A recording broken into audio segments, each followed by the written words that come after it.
Alright, it is 5/10/2024. That is Chief Crow. Space is fake AF. And I think we're all space. Well, we're not the space fakers. We're the space is fakers. It's what Katy Perry referred to those who don't believe in outer space as portrayed in the NASA tunes. Look, NASAtology does provide some pretty impressive religious artwork, but I don't confuse religious iconography for scientific evidence. Cool space religion, bro. Don't impose it on me. So I'm kind of an atheist to their false god construct. And today, by the way, is Friday. Again, phones are open, numbers on the screen. The main topic today, though, I don't want to get into the flat Earth topic, but I kind of wanted to start off on describing a debate I just witnessed between Fight the Flat Earth and Witsit Gets It. And there's a lot going back and forth, a lot of disagreement, a lot of word salad. The guy's a word salad shooter, and Fight the Flat Earth is intellectually honest. However, he's also confused. And what I mean by this is his head is so deep into the box that he is completely programmable by whatever's on the screen because he does confuse it for scientific evidence. He watches the moon landing footage, it's evidence. Well, the video isn't evidence in and of itself. It shouldn't be considered as such, especially not now. But he has accepted this authority. And that's the main thing. With any religion, you have to accept the authority of its texts, its priesthood, and its version of the heavens. But there was a point in the debate where I think they made progress, or at least I heard some sense in there, where Witsit cornered him on answering the question, do you believe everything you get from NASA and the space agencies? And Fight the Flat Earth's answer was yes. And the difference here is you have a believer pretending to be a knower, but there's a point where he has to even recognize that what he can claim to know reaches a boundary, that he hasn't been to space. And that's the leap of faith that people are putting into that screen. And you may not agree with the flat Earth side, but the flat Earth question is a valid shifting of the burden of proof. If you don't think so, then maybe you're not taking into account the sheer fakeability of pretty much anything but reality itself as presented through the news, and it's given the stamp of approval, sort of like now on TikTok. They're going to automatically label stuff as real or fake because people can't tell the difference.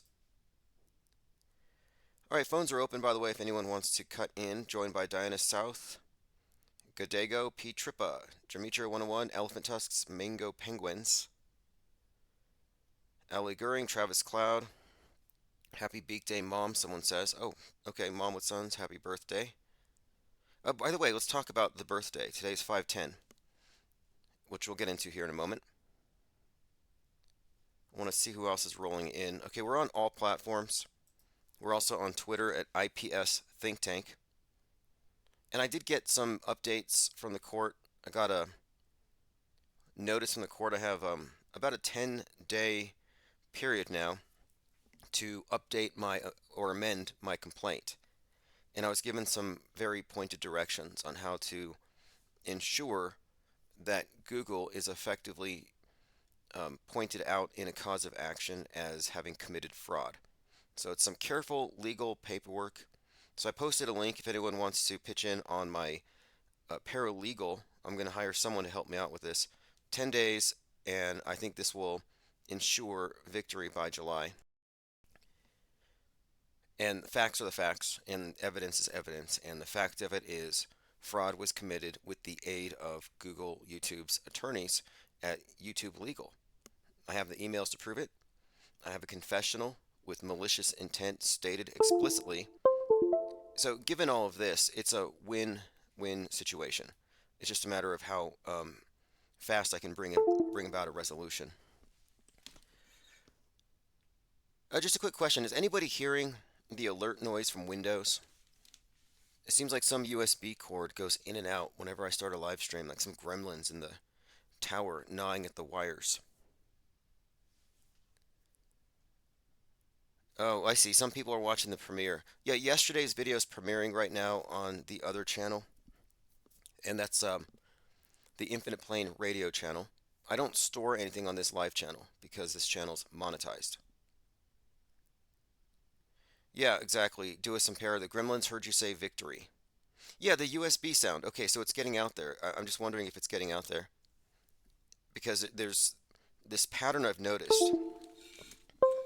Okay, I see what's going on here. Some kind of distraction operation. There's a gremlin in my computer. No big deal. Stranger Day says, I hear the gremlins. Yes, that's what I'm hearing. And by the way, Stranger Days wrote a very awesome and long form YouTube post, a response to my video, and I appreciate long responses, and I will address those, even if they're in total disagreement with me, or if they halfway disagree. You know, I'm with the Gipper on this. Your 90% friend is not your 10% enemy. You know, the point here is to reach a point of agreement on how we perceive the world stage as such. It's not about specific beliefs. We can fight about those until the end of time. Kevin Mooring says, sounds like a short in a charger cord. Yeah, that's what I'm saying. All right, now let's get back to, okay, we have a birthday in the house. Someone's birthday is today, 5/10. Okay, let me go ahead and see if I can solve this problem once and for all. So anyway, I'm thinking about the date 5/10, and 5/10 is the date focused on in the movie Identity. And if you haven't seen Identity, it came out in 2003, stranded at a desolate Nevada motel during a nasty rainstorm. 10 strangers become acquainted with each other when they realize they're being killed off one by one. There was a storm.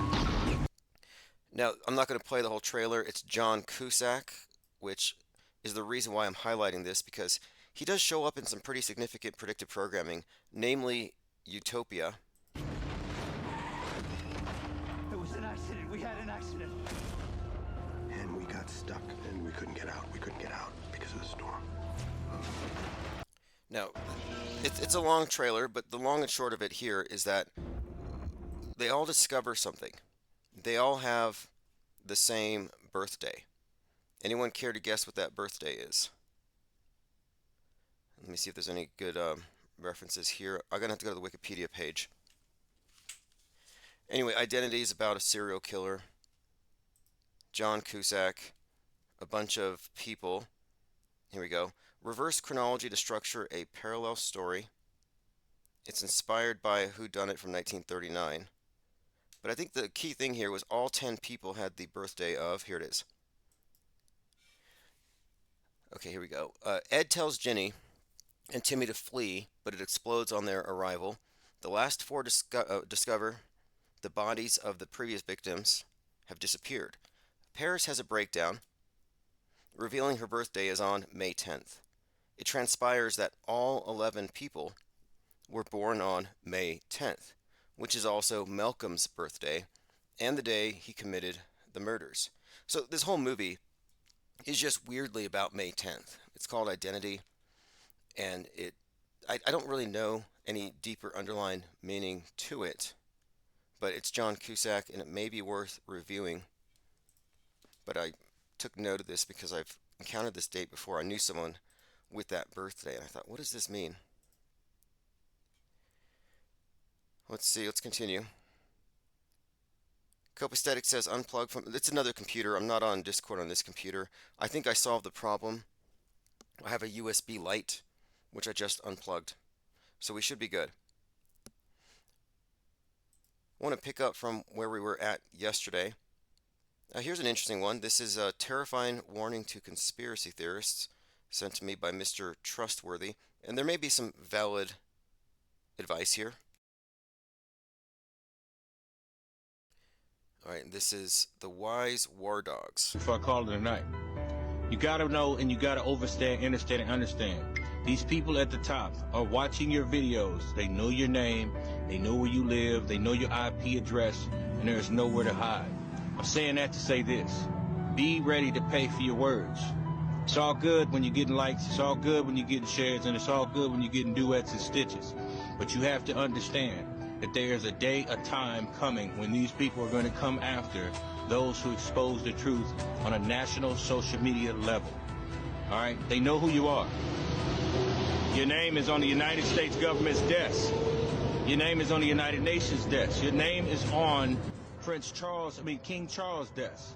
They know who you are. They haven't moved yet. They're doing their recon work. All right? They're getting information. They know when you was born. They know who your mom is. They know who your first dog was. All right? This is facts over feelings. This is not to scare nobody, but this is definitely to get people to be circumspect and look within yourselves and look in the mirror and say, if I'm saying this and if I'm saying that and if I'm exposing this and I'm exposing that, am I prepared to go to jail? Am I prepared to be tortured? All right, anyway. Anybody here prepared to be tortured? Because I'm noticing a lot of truthers aren't. I don't want to harp on this, however, I don't see a lot of people getting active on the conspiracy theory side. They're more about tweeting about it. The left is where you really get the activism. I'm not sure if that's just needless conspiratainment and fear mongering. All right, moving on. Someone had sent that to me. I thought it was worth checking out. We didn't spend a whole lot of time on RFK's brainworms, which might be worth looking into. There might be some other threads there. Now, this is a video of a full body muscle suit. And if you remember, it was recently, there was this, I couldn't understand what the whole point of it is. It was one of these award shows where former wrestler John Cena comes out in the nude. And a lot of people were remarking about how he looked kind of rubbery.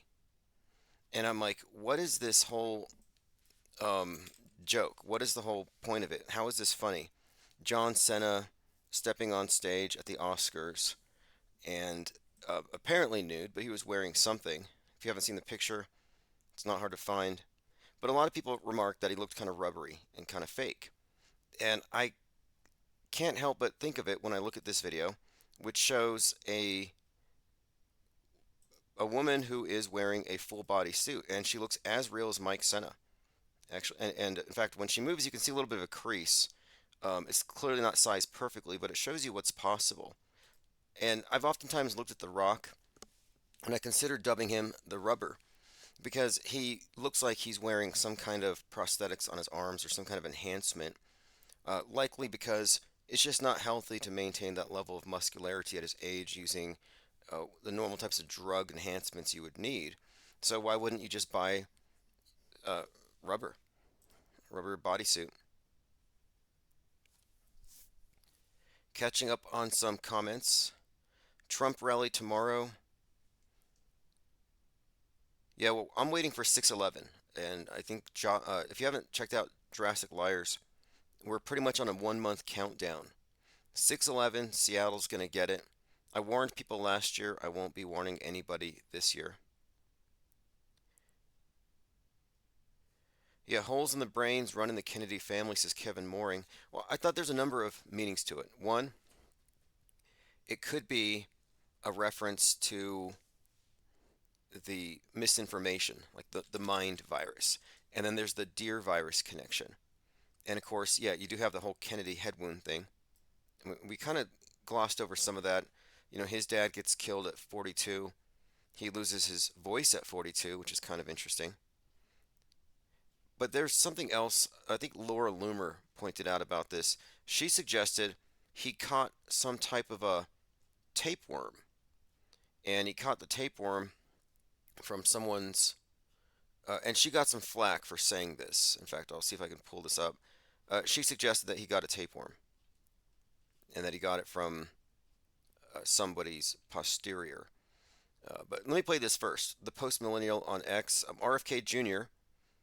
Is out here suggesting that he would be cool with full-term abortions because rights. And it's a really strange position to take. Like it's almost an argument from absurdity. It's almost going too far. But he goes there and he stands on it, sort of mildly equivocates. But this is is with Roe versus Wade having been overturned and RFK. leaving it up to the states to determine if and when a woman can have an abortion? No, I wouldn't leave it to the You states. wouldn't, right? No, I would. You would say completely, it's up to the my woman, belief is we should leave it to the woman. We shouldn't have government involved, even if it's full term. even if it's full term. Okay, and I think, Bad but things so could to leave, happen. so I heard the longer context, and at the end of it, he mildly equivocates, but he steers back into basically doubling down on it. Strange position to take. Laura Loomer's position was that he had an intestinal tapeworm that had made his way into his brain, burrowed a hole, and then it died. In fact, here is uh, Laura Loomer, and her post is really crude. I'm not going to read it, but she said, I found out the way you get parasitic brain worms is from eating human blank. This means RFK contracted a brain worm from eating blank. This person's comments are pretty much beyond the pale, but parasitic brain worm. Laura Loomer is a troll, and Laura Loomer is probably full of her own brain worms, in my opinion, but I just follow these different accounts, these provocateurs who are close to Trump, who are clearly out there to get ahead of anything real, any kind of real breakthroughs. I mean, Laura Loomer was already throwing fog over the predictive programming for the Trump headwind. And in fact, she got in front of a body double back in 2020 of Kamala Harris. So she makes it appear like she's doing real journalism and she's an outsider and she's a rogue, but she's obviously on the inside. And speaking of insiders, I was recently reading a post by Mindy Robinson, who did a documentary on the Vegas event. This is just like a damage control agent. And she put out this post about one of her friends is a January 6th protester who just went to jail. And here's what she said. The feds just picked up my good friend for being at J6. Yes, you read that right. They're still going after protesters for daring to question an election. I can prove on video the riot was 100% instigated. So this is the main talking point that these liars use. That the event, whatever it is, was stimulated, not simulated. They always make the point that it was provoked, it was anything but what the mainstream says, but it was ultimately real. Now, my reply to her was, if people had a clue about how staged J6 was, they would know that you are part of the orchestration. And what I mean by that, of course, is that she's a disinformation agent. Nobody got hurt or arrested, all actors, it was a closed set. And I posted a link to Woo's News. Let me see if I've been blocked yet. Yep, I've been blocked. Imagine that. I Heart Mindy blocked me because I accurately described her role here as an operative to do damage control for mainstream news items that they're presenting to the conspiracy theorists as, quote, false flags when they're in fact hoaxes. It's the second time I've been blocked. Why would you block me if I wasn't correct? I got blocked for saying Ashley Babbitt's not dead. And again, this person is less than 1 degree separated from some of the main actors in this psyop. There's no way this person's not a part of it. This is the very definition of a gatekeeper, clowning people who are trying to search for answers by wearing a tinfoil hat. That's just kind of her uniform. But it's all just a deliberate ploy, of course.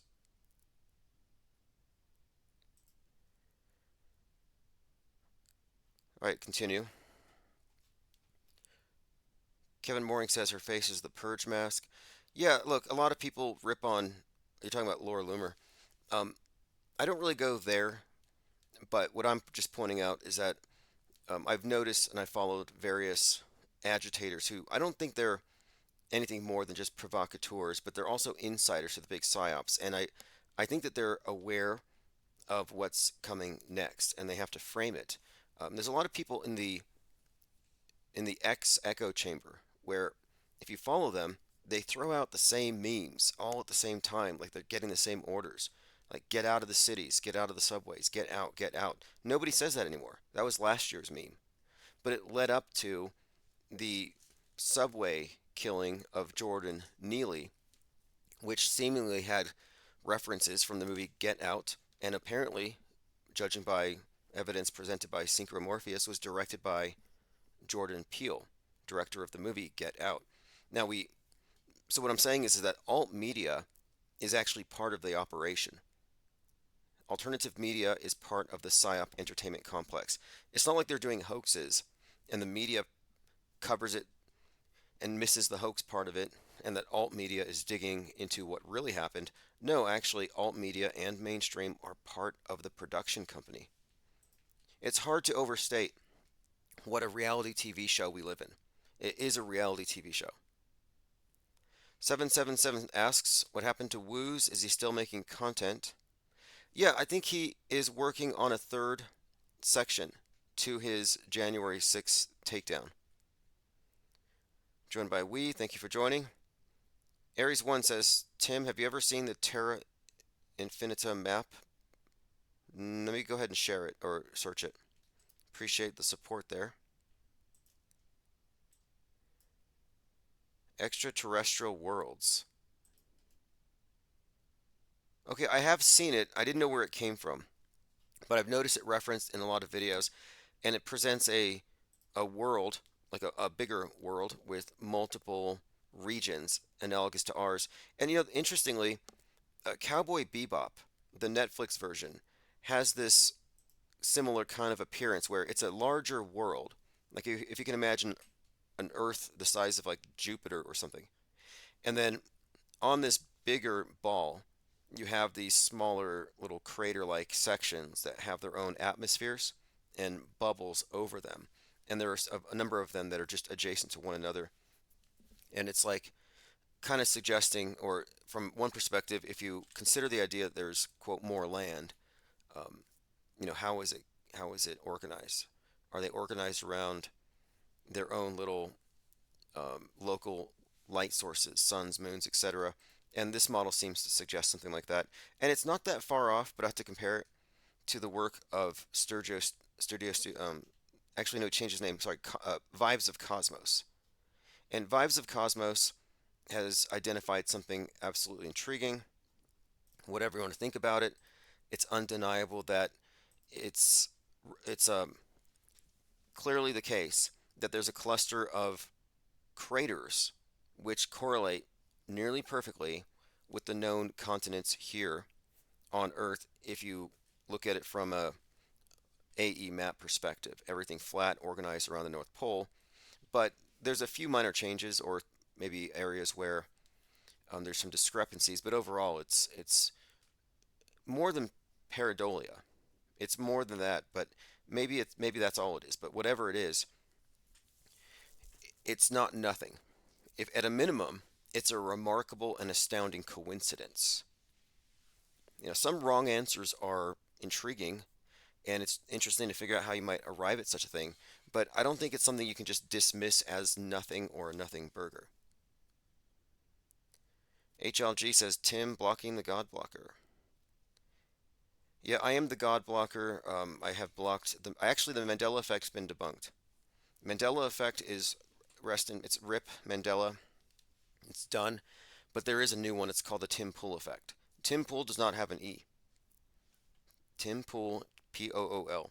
So any reality shifting that you experience from here on out, don't call it a Mandela effect. Call it a Tim Pool effect. Unless you can debunk that.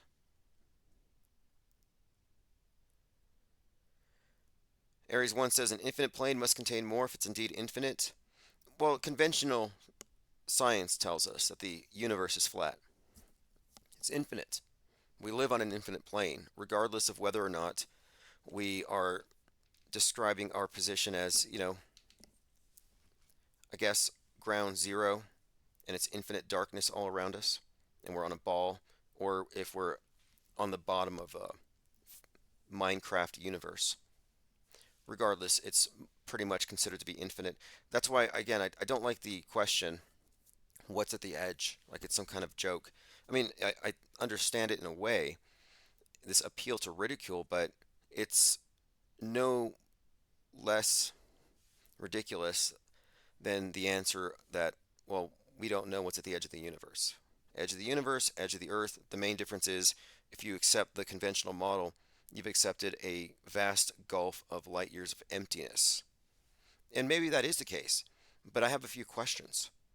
If the universe is what they say it is, and the distances are what they claim, to the stars, to the sun, to the moon, to everything, to the planets so called, where are the space clouds? Can anyone explain to me what the space clouds are? Like, why don't we have any instances of stars or constellations or entire sections of the night sky being occulted? Because we're talking about tens or hundreds of millions of miles between our atmosphere and the nearest luminary, and yet there's not enough cosmic dust accrued at any point to even block a few stars at least once in a while? Nope, never. It's missing because we have a dust storm right now. We had gusts 60 miles an hour, shingles blowing off roofs. It cleans the streets. I actually like the wind when it gets like this, but my point of it is I couldn't see the horizon. I couldn't. My visibility was like 8 miles tops, and I'm pretty sure there's more dust between my eyeballs and Mars than there is between my eyes and the other side of town. So explain to me where the space clouds are. Let's see what else we have. Oh yes, Elephant Tusk says they're going to use the EMP and blame it on the sun. Yeah, I saw Alex Jones hyping solar flares or something. I noticed that InfoWars and even Tim Pool will suggest that climate change is real and it's being caused by, I think they call it the solar maximum and solar flares. Dewis and Paris says maybe we're not so much cutting edge as we're pushing the edge outwards. Yeah, like what if it really is the case that it starts off small and it has to be perceived like we are literally like creators? I mean, that's very science fictiony, but it's an interesting concept, and I've thought about this. You have your initial um, Garden of Eden, you have your ground zero, and you just kind of spread out. And then at some point, these co creators have been tricked by the power elites into living in their own little Truman Show, so they cease to go beyond the establishment boundaries.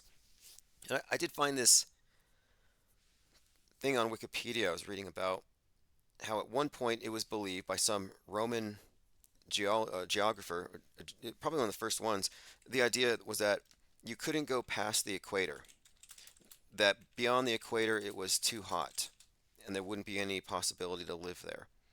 And that is obviously not true. But it's like if you tell everybody, oh, there's a firewall, you can't go past it, or there's an edge, you can't go past it. But then they do.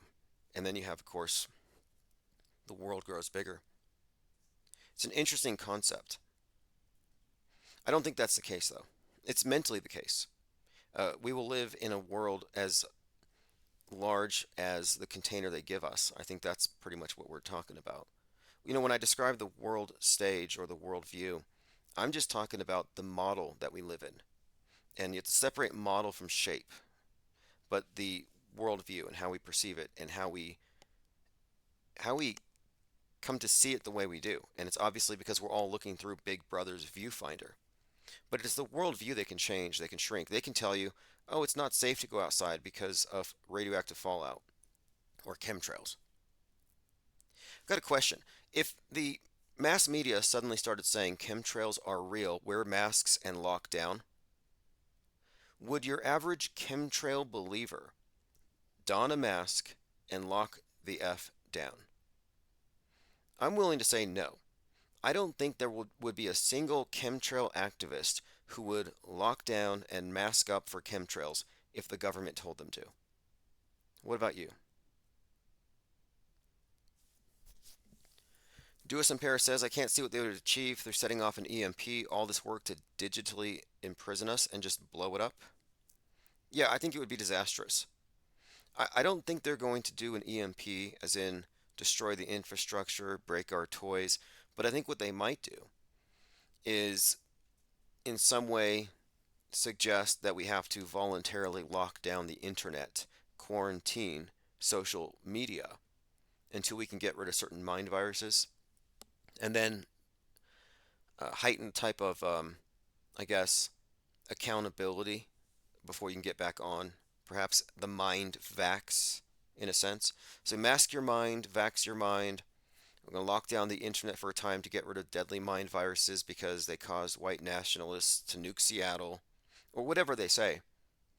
And so we will have effectively a blackout, a communications blackout, and then they can reorder everything. But I think that's how it's going to work. They're not going to break everything.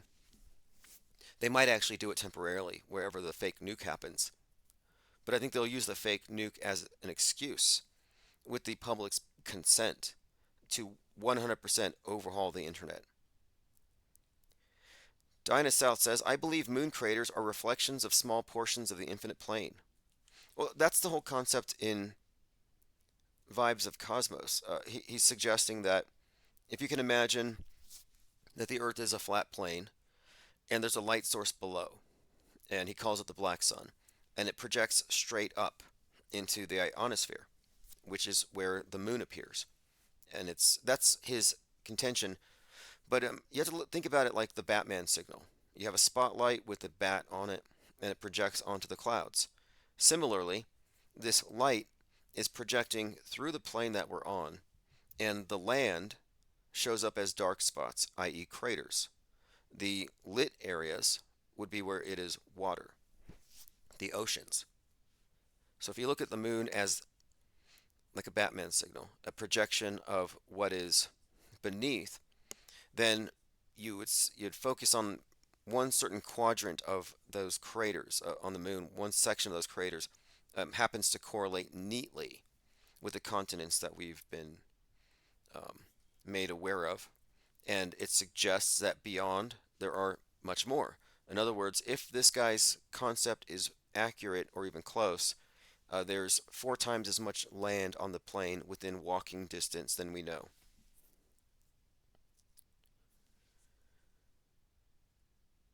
Okay, continuing. Okay, Dewis and Paris says, we're contrarians, so they could easily reverse psychology us. Yeah, exactly. I think a lot of trutherism, a lot of alt media is just reverse psychology. Like, oh, look, they don't trust the government. But then the truther finds leaked government docs, and what do? I believe this 100%. I swear on this. There are people like, I swear on these hidden government documents that were leaked. This is the ultimate truth. Oh, you believe it because it was leaked. Seems like you don't know what a limited hangout is, where they know there's going to be a leak, so they intentionally leak it, and they control everybody who gets that information. That's the very definition of controlled limited hangout operations. It's all reverse psychology. It's marketing. Getting someone to discover it on their own. They're more likely to own it and believe in it than if it's spoon-fed to them, if they're contrarians. So, absolutely. It's a marketing masterpiece, this political horseshoe. Total mind control, humanity in lockstep. But I'm interested to know, if the government says chemtrails are real, sorry, we lied, we're going to punish the people involved. Lock down, don't leave your homes, mask up for the next 6 months. Who's going to do it? They'll even give you stimmy checks. Into the Break says chemtrails don't curve. Yeah, chemtrails are flat. I have another point about chemtrails. I'm not going to get too much into it now, however. Chemtrails go on for miles and miles and miles and miles.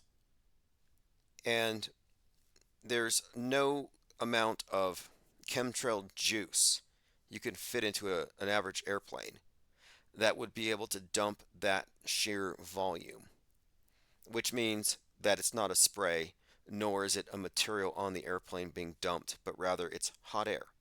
They can do the hot air thing as long as they're up in the air. It's the interaction of hot air with the upper atmosphere. But my point of it is, that's just another talking point, another bullet point against the chemtrail fantasy. But I want to know, will the chemtrail believers lock down when the government says so? I don't see anyone in here. Put a 1 in the chat if you would lock down for chemtrails. Lock down and mask up. By the way, yesterday's live stream was titled, I gave it the title Chemtrail Fatigue because I have it. Like, okay, there is an effect. Chemtrails do have an effect on us. It's not chemtrail lung, that's fake. Chemtrail fatigue, that's real, I have it. Diana South says the audiences at large are easily persuaded to make emotional decisions. Nicotramus has a 1. So you would lock down. I'm still surprised Alex Jones has not cornered the market on chemtrail masks. Diana South, not me. Now, it would be ironic would be if all of the truthers, feeling totally vindicated, suddenly said, "We told you so," and they all locked down.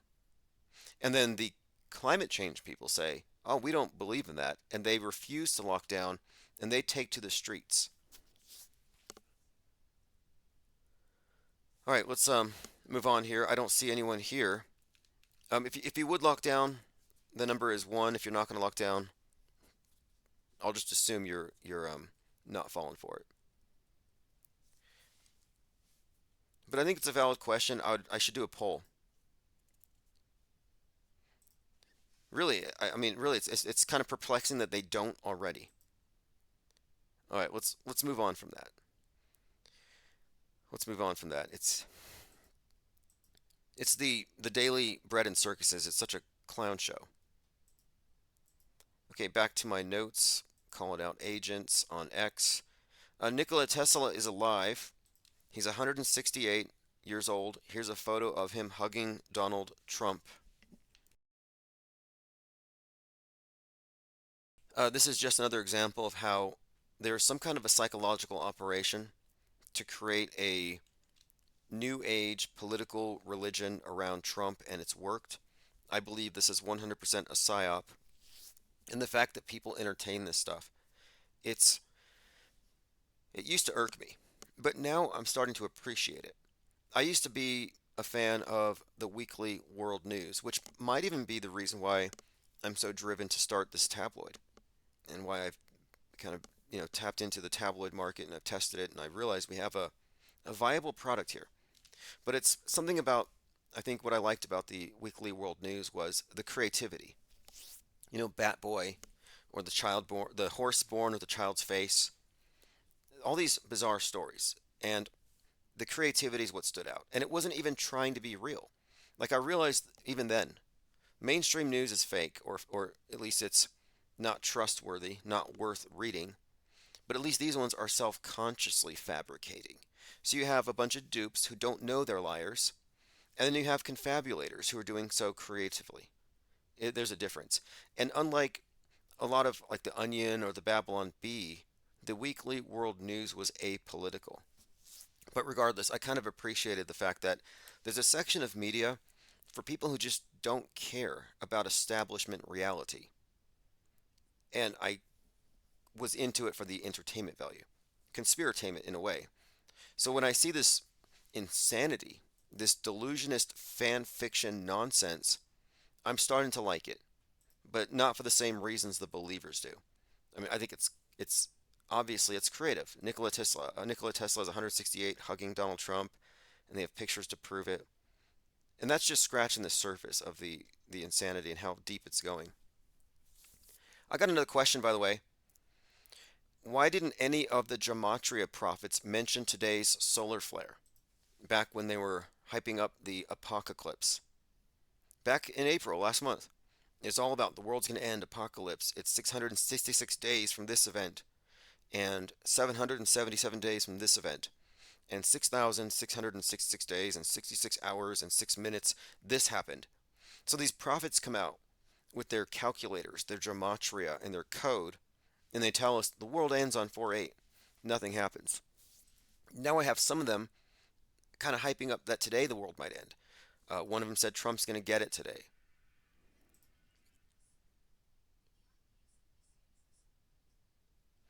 Thank you, Nicotramus. The IPS very much appreciates the support. Yeah, Angst G, Bill Clinton, no, Bat Boy meets the Clintons. Was that one? Yeah, okay, Bat Boy, Hillary's alien baby. Hillary Clinton adopts an alien baby. Like, to be honest, this is what I mean. This is the type of stuff that these QAnoners would actually believe in. The QFO cult. I've seen quite a lot there. This is not beyond the pale. And some of the strangest stuff I've heard, I'm convinced because of the way it's retweeted and shared, I think it's all psyop mythology being created by the government. And if you've seen Miragemen, you know what I'm talking about. It's a documentary. I highly recommend it. Miragemen, Newsbenders. You must watch these two because they will inform you about how the world actually works. And Miragemen is about how the Air Force invented a lot of this UFO cultism. The government invented this stuff. And we're witnessing the real time invention of a neo religion with its own eschatology, its bad guys, its good guys, good versus evil. But yeah, this is where QAnon is. So weekly world news may be gone because they retired, probably because they couldn't compete with mainstream anymore. The distinction between serious news and tabloid news has been so blurred that tabloid no longer had any kind of a market distinction. And that's, I think, the reason why they disappeared. But we're going to bring back the tabloid, the IPS Insider, and it's going to specifically be articles from the off-world stage perspective. Joined by Pippi Langstroth, says LOL. Thank you for joining. Let's move on. Trying to catch up on my notes from yesterday. Shaq gets called out for his Freemason ring. And he says, quote, "That's a ring of my profession. You don't know nothing about that." I read somewhere that his ring has WOW etched on the inside. Stands for worthy of worship, which is what you're called when you're a master of a lodge, 33rd degree. So you get this, like, okay, WOW, WOW, or 303, which is kind of referencing Wag the Dog, the men from 303, the reality fakers, the newsbenders. But there may be something to it. Let me go ahead and play this clip. And one more thing, Donald Trump used to always go out there doing his AOK symbol on both hands, like a W on each side of his mouth, and he would say, "Wow, wow, wow." And even back then I thought, this is probably some kind of Freemasonic signal. Let me play this clip. Well, I'm trying to concentrate, but Mr. O'Neill's ring. Yeah, it is. It's very blatant. Can we get close up on that ring? What is going on there? That's a ring of my profession. Cue the scary TikTok music. He says, "That's the ring of my profession," and he looks up. You don't know nothing about that. And they say, "Can we get a close up?" Close up on that there? What is the profession? Yeah, which profession are we talking about? Let's look at it. There you have it. There's his Mason ring. Very prominent. Make of it what you will.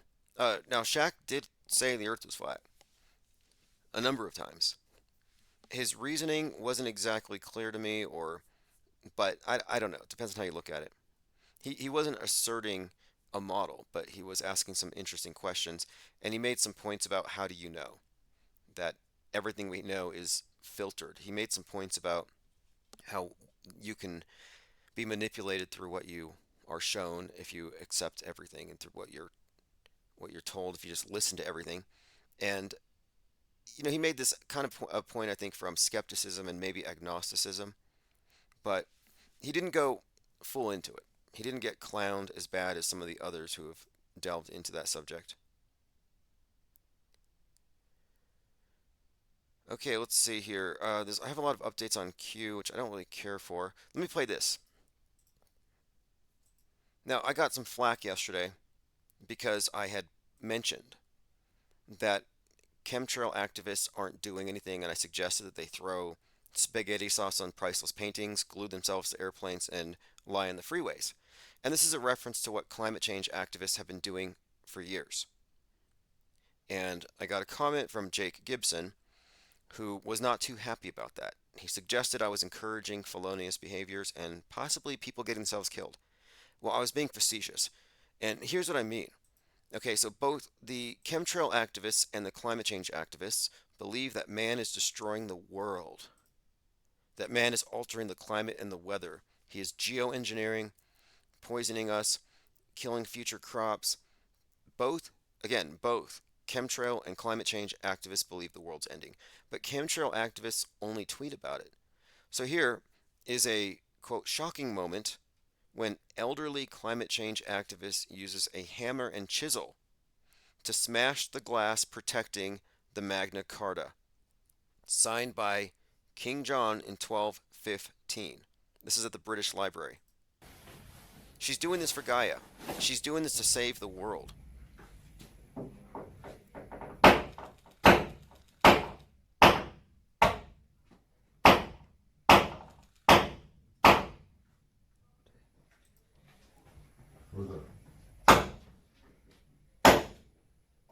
Now, this is criminal activity, obviously, but they're allowed to do it. It's being filmed. I believe this is all just a psyop on both sides. But my point stands here. They have the same exact argument, the same grief, the same grievance, that is. And it just stands out to me that here you have some 85-year-old climate activist doing something. You may not agree with it, but she's doing something because she believes that the world's about to end. That's noble. Her intentions are good. Now, I don't agree with her, and I feel like, yeah, the road to hell is paved with good intentions. I don't know who said that, Plato, but whatever. Why don't you see chemtrail activists acting? Again, that's why I ask, would they lock down if told to? Now, this is an interesting one. There is a trend I've noticed of using AI to create fake Simpsons clips and then juxtapose them with recent photos and say, look, everything's scripted. So this character, Grand Slam Gamblers, who is a Gematria sports channel, they use Gematria and numerology to predict sports. This is kind of a niche, and I think it's rife with scammers. In fact, I think it's all scammers. It's like you got the most, you have the code, like God's language. If you're messing with Gematria, it's a spiritual thing. You're like, okay, I'm decoding the Word of God. I'm learning how to see the divine structure in everything. And using Gematria and numerology, you can kind of manufacture your own synchronicity. And it's designed to do that. That's the whole point. Creating connections, encoding more information into phrases, and creating these harmonious correspondences. But it's not a way you can predict the future. I don't think anyone has demonstrated this, but you have these channels like this guy who uses it to predict sports. And I'm saying you have this like profound esoteric language at your fingertips and you're using it to win money on sports betting. Just seems a little off. But my point here is this person is sharing this and he says, when are you going to realize the world's a script? And so I'm thinking this might be a disinformation campaign because the fact of it is scripted. The news is scripted. Our history is written in advance, acted out on the world stage. This is something we can demonstrate by analyzing predictive programming, concurrent programming. It's a pattern, it's a standard operating procedure. And if you balk at that, just look at your latest mass shooting psyop or the latest fake space launch and ask yourself, was that not written in advance? Was it not performed in front of an essentially live audience? And has it not become part of the historical record? Because the answer is yes. They are putting and inserting fake events into the timeline. And then those are the ones that get put into the history books. The official version of everything, as fake as it is, gets carved into stone. Now, with regard to these channels, they're taking this concept of the world being scripted and they're muddying the waters with all kinds of gibberish that makes no sense. But this here is an outright falsity. It's a lie. It's Simpsons 1999 and a picture from 2024. Well, this is an AI generated fake. And I'm looking here and a lot of people are pointing out that it's fake and he says basically you have to open your eyes, my friend. He's telling people it's all a stage, open your eyes, not taking into account that it's fake. He's not even acknowledging it. He says, maybe you're too brain dead, open your eyes, the world's scripted.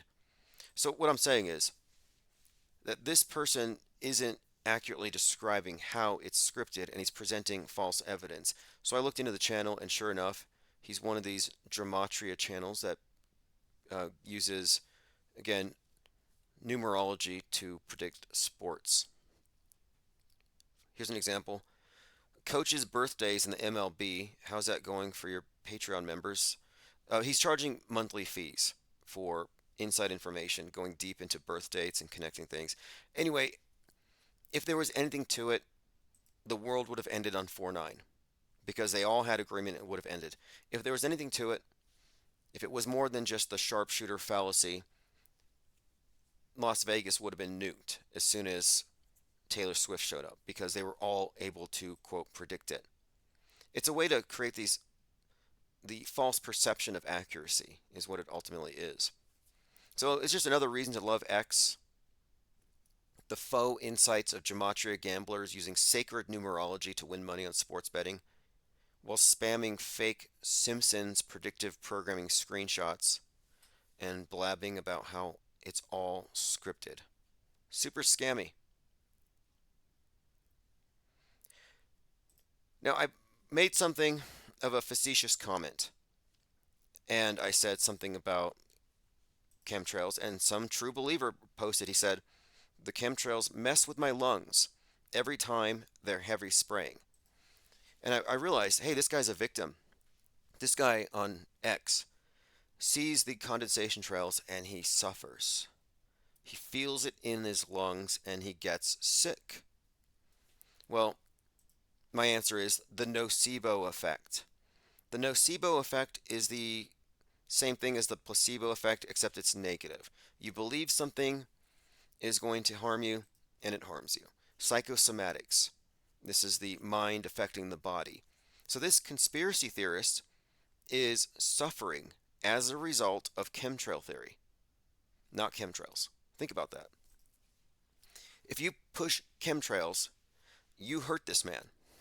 You caused him to have a tummy ache. You hurt his lungs. You're making him feel like he has been poisoned. You're basically cursing people, is what you're doing. You could look at it as a form of lesser magic, black magic, when you're using psychological manipulation to cause psychosomatic and nocebo effects. This is very well documented. So I'm just saying, the truthers are engaged in the same dark magic witchcraft that the mainstream liars are engaged in. This is mind-bending stuff, and it's toxic. So again, chemtrails didn't hurt the guy. Chemtrail theory is hurting him. Skyfish says, Tim, did you catch the story about the 3 surfers murdered in Baja last week, ages 30, 33, and 30?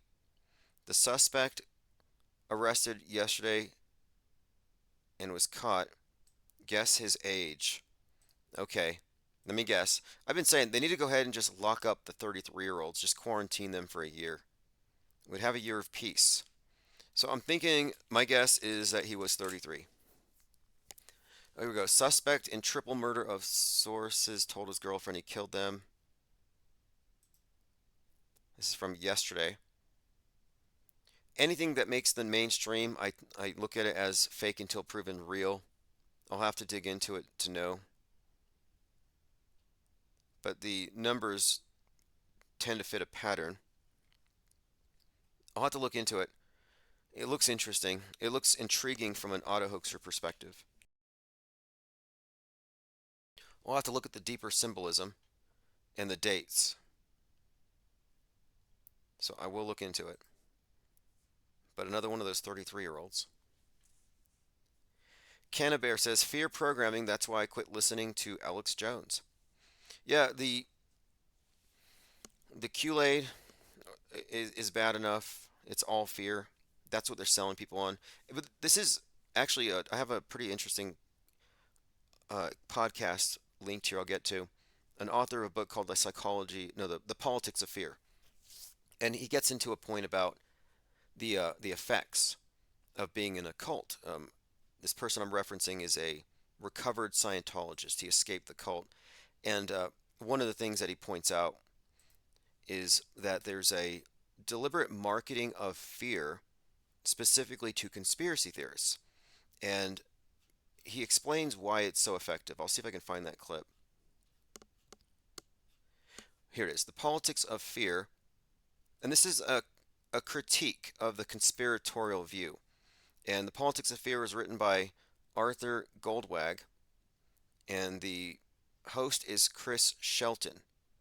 And so they're talking about this book, Politics of Fear, and it's mostly about Trumpism. And a lot of it's really interesting because he's made these correlations that I've kind of hinted at or pointed out. For example, the left embraces government. They're totally porous. They embrace, in the sense of being porous, open skin, open borders, open to aliens, illegal and extraterrestrial. And then the right wing is like closed skin, closed borders, no aliens, extraterrestrial, or illegal. Open and closed. And it's also the case that the right believes we're running out of people, big scarcity model. And the left thinks there's too many people. So you have this perfect distinction. And this author Goldwag has really honed in on that aspect of conspiracy theories. But let me go and play a clip here. This is from Speaking of Cults. And we can, and that's sort of that predictive factor that's so wildly out of control with us with conspiracy theories is, okay, well, I'm going to take this and this and this from history, and I'm going to connect these dots now, and it's all going in toward the direction of what? Mostly doom and gloom. There aren't too many conspiracy theories that are real, that have happy endings, you know?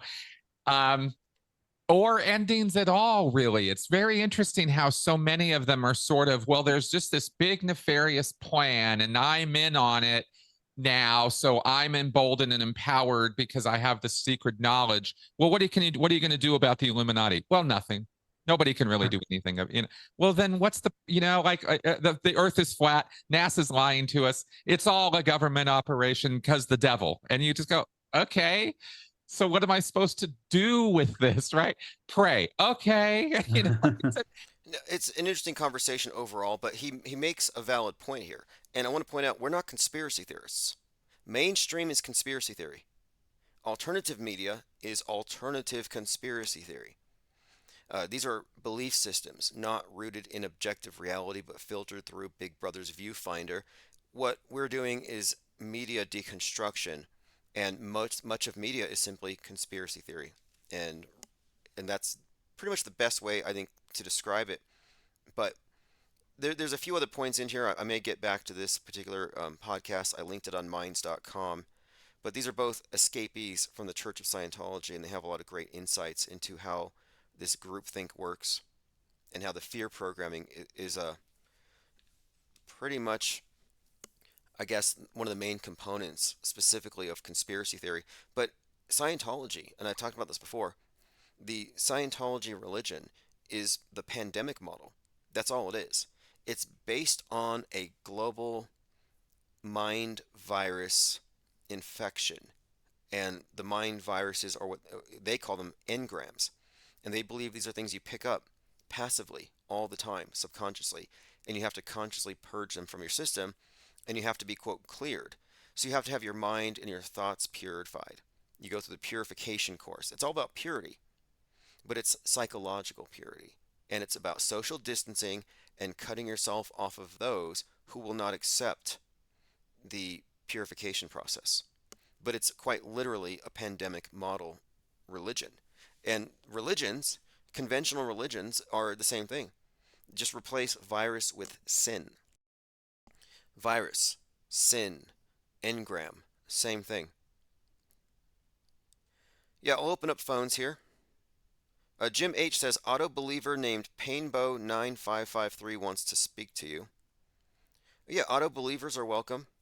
And if you don't know what an auto believer is, an auto believer is someone who automatically believes what's on the news, assuming that if it's fake, they will tell you. Like Jussie Smollett. Oh, the news wouldn't lie. Look, this guy tried to lie and they roasted him. No, that was a psyop to make you think that the news media has some kind of internal accountability, which they obviously don't. But yeah, if you automatically believe, it just means that you have mind aids. Like, if you're a mind aids patient and you want to talk, we can talk. Infinite Plane Radio offers free mind war inoculation. Just by listening, just by becoming critical of the MSM box and the subsets of Woketown and Trutherville, you are in fact inoculated against mind viruses. But if you automatically trust and believe, then you're just going to be infected by whatever ideas they plant. Kevin Mooring says Trump is on trial for hush money, has a gag order by the court. Seems like hush is the script, censorship, shadow banning, etc. Interesting, telling Trump to shut his mouth. I would be embarrassed to admit that I just believe the news. And what's interesting here, though, is that a lot of people say, no, I'm very critical of the news, but I believe NASA, as though it's separate. It's just pure science. You can trust that. They have no motive to lie. But when people do think they're critical, no, if someone's critical, it's the mainstream being critical of conspiracy theorists, or it's conspiracy theorists being critical of mainstream. We represent a third party, an outside perspective. Yeah, Mirage Min is a must-see like Newsbenders. Mirage Min is a documentary about these former government agents who are talking about this creation of UFO mythology as a mass deception used to cover any kind of Air Force clandestine operations and technologies. The typical stuff.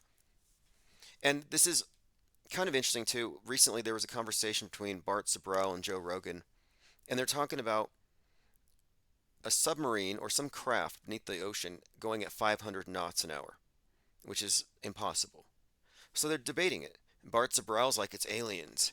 And Joe Rogan says, no, it's humans pretending to be aliens. It's the government, and they're using disinformation. So they have this conversation back and forth, which is mostly valid, except for the fact that they both automatically believe that there was a craft going that speed.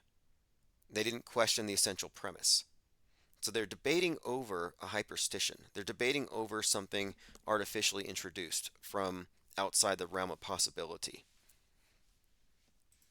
Fake debates. Psyoptical says, imagine believing you're informed due to mainstream media consumption. Yeah, you know what, the way it works is the masses are misinformed. The default position is misinformed. This also includes conspiracy theorists who are calling things essentially false flags. If they're still at that Alex Jones level, they're misinformed. The uninformed are those who don't pay attention. And the uninformed are actually on a lower tier of situational awareness than the misinformed. You're better off being misinformed than uninformed. Because then when something big happens, you have a lot of catching up to do if you're not really up to speed. But if you're informed, which is completely different, if you know what news media is, if you know what it is, then you're just basically analyzing misinformation. But the difference is if you're informed, you don't have to watch it to know it's essentially a big fraud. You can tune out. You don't have to be plugged in. You don't have to believe it every day in a compulsory way. You can take your time. You can say, I'm not going to believe anything on the news for 3 days. And then I'm going to assess all the facts and then decide. If you suspend judgment, you're not going to believe anything without evidence. And they're not going to provide it most of the time.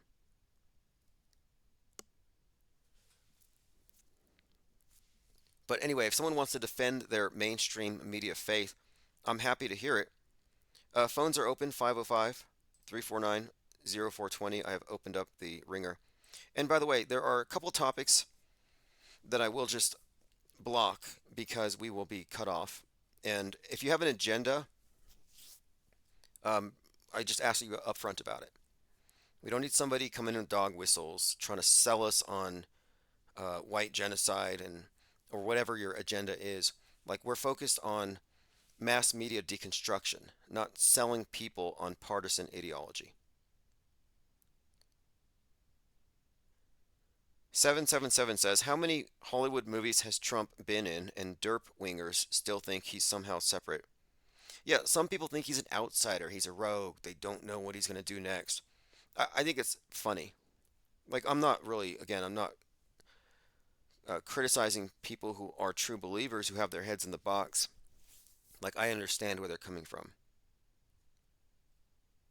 Now, how's this for stochastic terror? Michael Flynn promotes MAGA Realty, giving away AR-15s to, quote, make liberal heads explode. This is from Midas News. A MAGA-themed real estate company is being promoted by Michael Flynn, who many believe is the head of the QAnon operation. And I think there may be something to it. But each member of our company is thoroughly vetted to ensure they share our beliefs. So this is a MAGA company, and they're giving away AR-15s, but their catchphrase, to make liberal heads explode. Now, the fact of it is, this individual is very disingenuous and dishonest, and he will say, I didn't make any threats. Well, okay, if you're going to be coy about it, maybe you didn't specifically, but you did use those words. And given that he is a psychological warfare operations specialist, he wrote a book called Fifth Generation Warfare. He writes about myths and disinformation, weaponized information, this whole digital soldier concept. He trademarked it. So to think that he doesn't know exactly what he's saying in between the lines is not only is it naive, but it also suggests that he is dumb, and he's not dumb. Although many of his followers likely are going to believe whatever he says. Now, again, same individual, after giving away free AR-15s, here's a clip where he's talking to a pastor, Leon Benjamin, and this guy is gushing. Oh, did I get blocked? I can't even play this clip because I got blocked. Who blocked me this time? This is a clip this MAGA pastor is talking about it's time to shed our blood. Okay, I got blocked by Jim Stewartson. Okay. That's 2 in one day. 2 in one day. What are you missing on this latest post I was trying to get to? Just some MAGA preacher talking about it's time for patriots to shed their blood. D. Scott says, will sending Trump to Rikers Island be a kickoff to a summer of riots? You have Maxine Waters saying all these MAGA types are training in the hills for if Trump loses the election. Now you have the mayor of New York City saying their jail's ready for Trump. If they send Trump to the joint, it won't break him. It'll make him with more street credit. This is from Psy Obstacles. Interesting post there. Trump going to jail over Stormy Daniels. The storm is coming. It ties in neatly with the QAnon mythos. And it might be just the type of plot twist to agitate the base. Hey, Mayor. So at President Trump's trial, they were talking about how he might end up in jail if he continues to violate these court orders. Is Rikers prepared for that? Do you guys have those discussions yet? And if so, what would that even look like? Our amazing commissioner, she is prepared for whatever comes on Rikers Island. I'm pretty sure she would be prepared to manage and deal with the situation. As you see what's happening with Harvey Weinstein. We have to adjust, in this business, particularly around law enforcement, we have to adjust whatever comes our way, but, we don't want to deal with a hypothetical, but they're professionals. They'll be ready.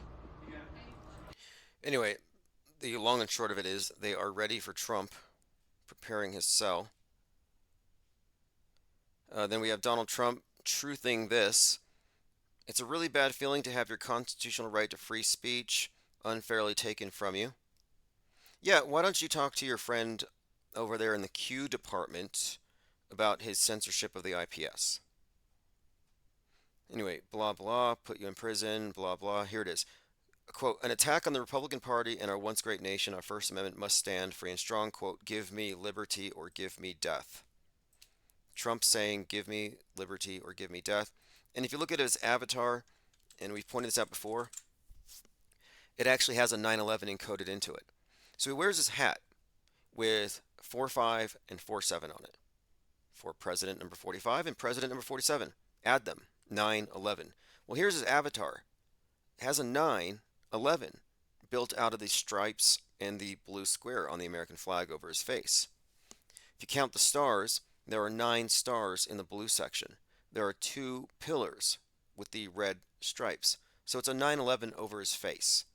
And then it's one eye covered, which is emblematic of the Antichrist head wound theme, which we've been prepared for through predictive programming. Predictive programming is a form of advertising, and it's also boring neural pathways in your mind, creating associations and softening you up, conditioning you for when they fake something that the predictive programming pertains to. So we are being prepared collectively. Collectively, the psyche is being prepared for Trump to get JFK'd. This has been a reoccurring theme in predictive programming, and he exists. Donald Trump existed in predictive programming before he ever set foot on the world stage. Go back to Trackdown 1958, he must have been 12. And that's when the first instance of Donald Trump in his current stage, in the Biff Tannen stage, was introduced to the world. Upside Down Guy says, I see 8 stars. Go to his Truth Social, it's 9. And the 9/11 thing, the 9/11 with the 45-47 head wound goes back. All right, let's continue. Yeah, his son, Barron Trump, is going to be a delegate or something. Has QAnon people in a tizzy. They love their fan fiction. I saw this one bit of fanfic where they're like, JFK goes into disguise as Donald Trump, knocks up Princess Diana, and gives birth to Barron Trump. So Barron Trump is the son of JFK and Princess Diana. Like, they just make this stuff up as they go, and they all just clap their hands and cheer. It's just such an insane cult. Weirdest cult in the world. Weirder than any other cult I've ever investigated, and I've looked at a lot of them. George Washington University, anti-Israel protests broken up by police with 33 arrests. Same day, Hamas offers to hand over 33 hostages. Then you have police force protesters out of Gaza Solidarity encampment, 133 arrested. 133 Jewish students write a letter. We fear for our lives. And then you have 133 killed in Russia at the Crocus Theater. Just themes, numbers, patterns, pointing out the usual. All right, moving on. This is something pointed out by Enrique Alejandro on Twitter. I can't be the only one who perceives a resemblance between Willy Wonka, Charlie and the Chocolate Factory's chocolate room production design, and that of the Wizard of Oz's Munchkin Land. The same can be said about the Oompa Loompas and the Munchkins. Now, this is sort of a random thing, but we've talked about this before, and it's a sort of a reoccurring theme, and we were talking about the connection between Musk and Willy Wonka. But what I'm pointing out here, and I think I responded, these are the same archetypes, and there's this fascinating reoccurring theme. You know, we talk about predictive programming, how it prepares us for the fake news, and how they're constantly recycling, but a lot of it is themes and archetypes. And so you're given a show, for example, Wizard of Oz or Charlie and the Chocolate Factory, but the main archetypes are brought back for each, basically every generation. So Westworld, for example. Westworld contains all the elements of Wizard of Oz. It contains elements of Charlie and the Chocolate Factory because you're looking at the Hades Persephone dynamic, the Mad Hatter, the Wizard of Oz in the alternate world, as in Wonderland or Oz. Westworld, it's Westworld, the place where the Sims go. And in that you have the Man in Black, who's like the Wizard of Oz, the same archetype as Hades. And throughout all of these, and these are constantly being reintroduced, I think we're just getting the same conditioning from a lot of different sources, but it's recurring themes. So just interesting to see when other people notice it. There's a lot of syncretism as well, worth noting. It's how you decode the space program. If you were to look at NASA as a project to take an ancient religious paradigm and dress it up with science and just look at it as a pure act of religious syncretism, it would make a lot more sense.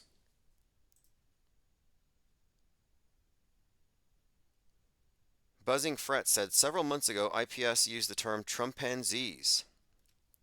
Yeah, I haven't heard that one in a while. Trumpanzees.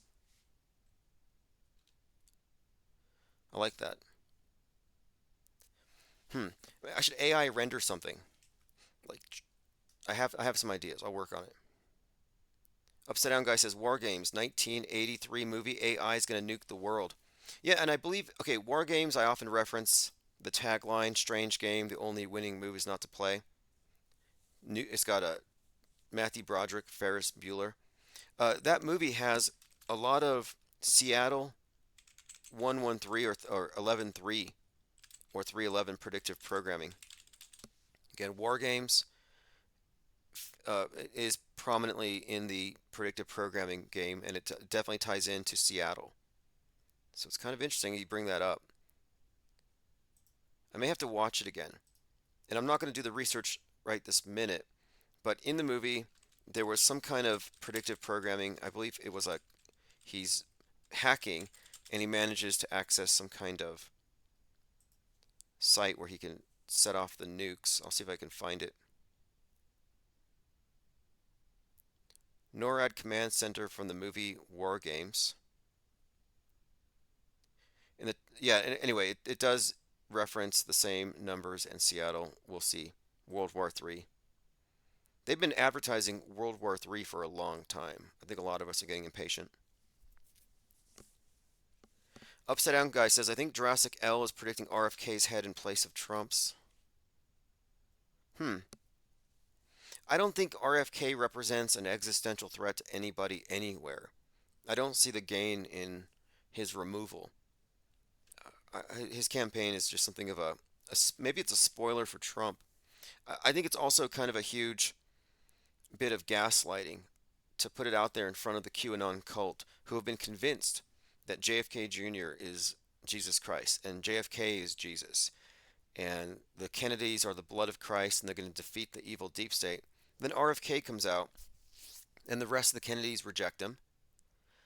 The grandson of JFK, who looks just like JFK Jr., younger version, is a total Democrat, Bernie Sanders fan. Like, aren't they wondering, hey, RFK Jr., you've got the blood of Christ.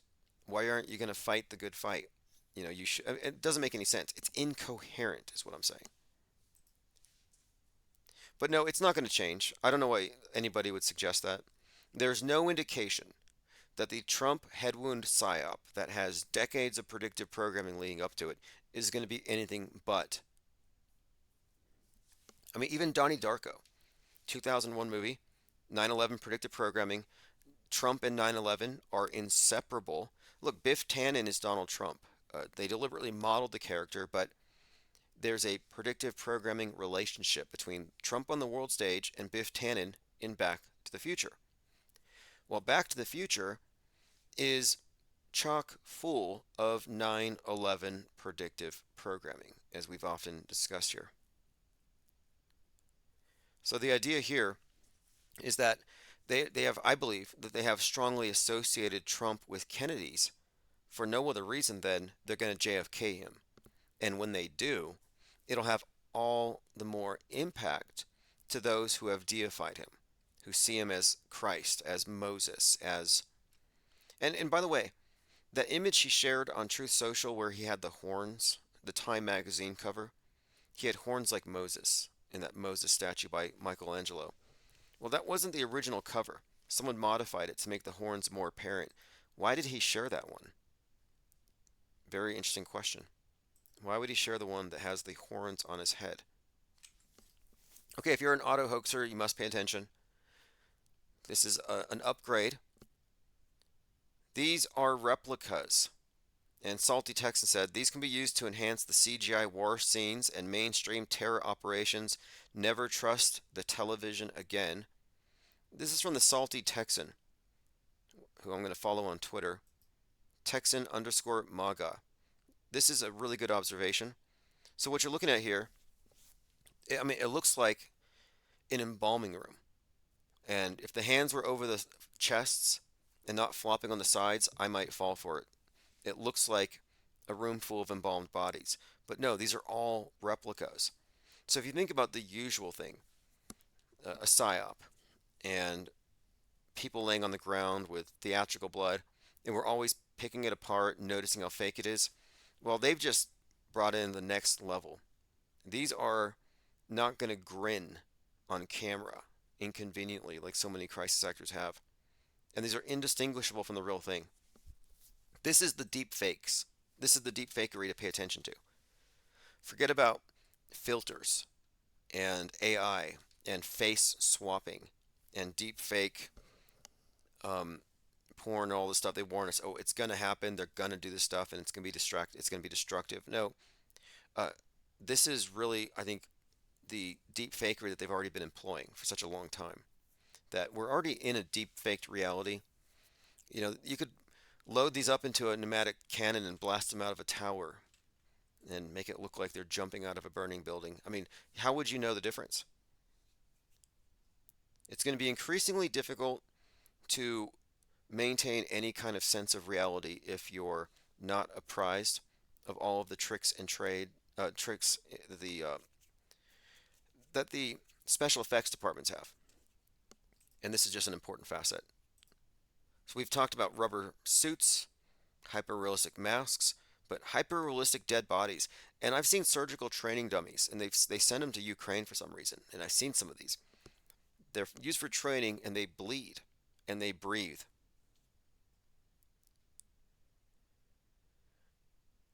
Okay, continuing. Pippi says, WTF. Yeah, exactly. Why are they manufacturing these things? It's kind of sick. There's something really kind of off-putting about it. Let me go through the comments. Rick Kane says WTF, which is what Pippi said. People are comparing these dummies to Joe Biden, which is funny. Look, he does look rubbery. John Cena looks rubber. The Rock looks like he's wearing a rubber chest suit. How would you know?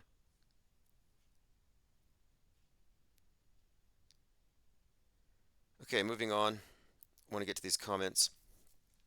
So we have a comment here from Russell Bird, who said, "You're as bad as the government." He says, "Don't believe what you see with your own eyes, but believe what I say. You know, like watching planes lay down lines of aerosol injections in the morning that turn into gray cloud goo in the afternoon. Very dishonest. Shame on you." That's Russell Bird mad at me because I don't believe in chemtrails. You know what's interesting about religions is that the people who are in religions use shame tactics. It's shameful to be a sinner. Join us. Shame on you. And shame and guilt are forms of manipulation. So this guy's trying to shame me for not believing in it. Well, look, I have never witnessed one of these trails turn into goo and cover the sky. I've heard rumors. Every other chemtrail activist claims that they have seen it, but not a single one has ever done a time lapse. Not one. But again, I appreciate the comment there, and I do not believe in chemtrails. I'm a proud non-believer. Like, I don't believe in Gaia. I am an atheist to the God construct that the world bows before. I don't believe in any of its mythology, so no. You know, you could say shame on me for not believing, but I would say shame on you for believing something that causes psychosomatic and nocebo effects. Very harmful. If you're spreading fear agitprop, how are you any different than the mainstream? Okay, now the next one. Jake Gibson said, "Tim, you just told people to commit a felony. Go throw spaghetti sauce on a priceless painting." Yes, I take ownership of that comment. I did say that. I said, throw spaghetti sauce on a priceless painting if you're a chemtrail activist. Why do climate change activists get all of the attention and all of the money and all of the power and influence? Why are they actually making progress and fighting their cause? because they do something. They throw spaghetti sauce on paintings. He says, all this would do would bring attention to the actual problems. Terrible example. He told people to lay down on the road, which is dangerous. Again, this is what climate change activists do. For years, I have shared videos of angry motorists grabbing climate change activists by the scruff of their necks and dragging them off the road. Now you can say, oh, that's crazy. They're protesting and they're lying on the road and they're destroying paintings. Well, guess what? They believe that the world is ending because of man's activities and what man's spraying into the sky. They believe if they don't do this stuff, the world's going to end. Now, if you believe in chemtrails, you believe the same thing. Don't pretend you don't. If you believe in chemtrails, you believe in either we're being poisoned with black goo in the sky, or they're blocking the sun and destroying the crops and geoengineering. So you believe the same crap that Al Gore and Greta, his animatronic avatar, are constantly pushing. You're in the same camp. I'm sorry. I'm not sorry. That's where you are. So the fact that I'm shaming you for not engaging in activism, is meant to be somewhat facetious. But anyway, he goes on, Tim, you told people to disagree with you to get themselves arrested and physically injured. Bad move. I think I'm done watching you.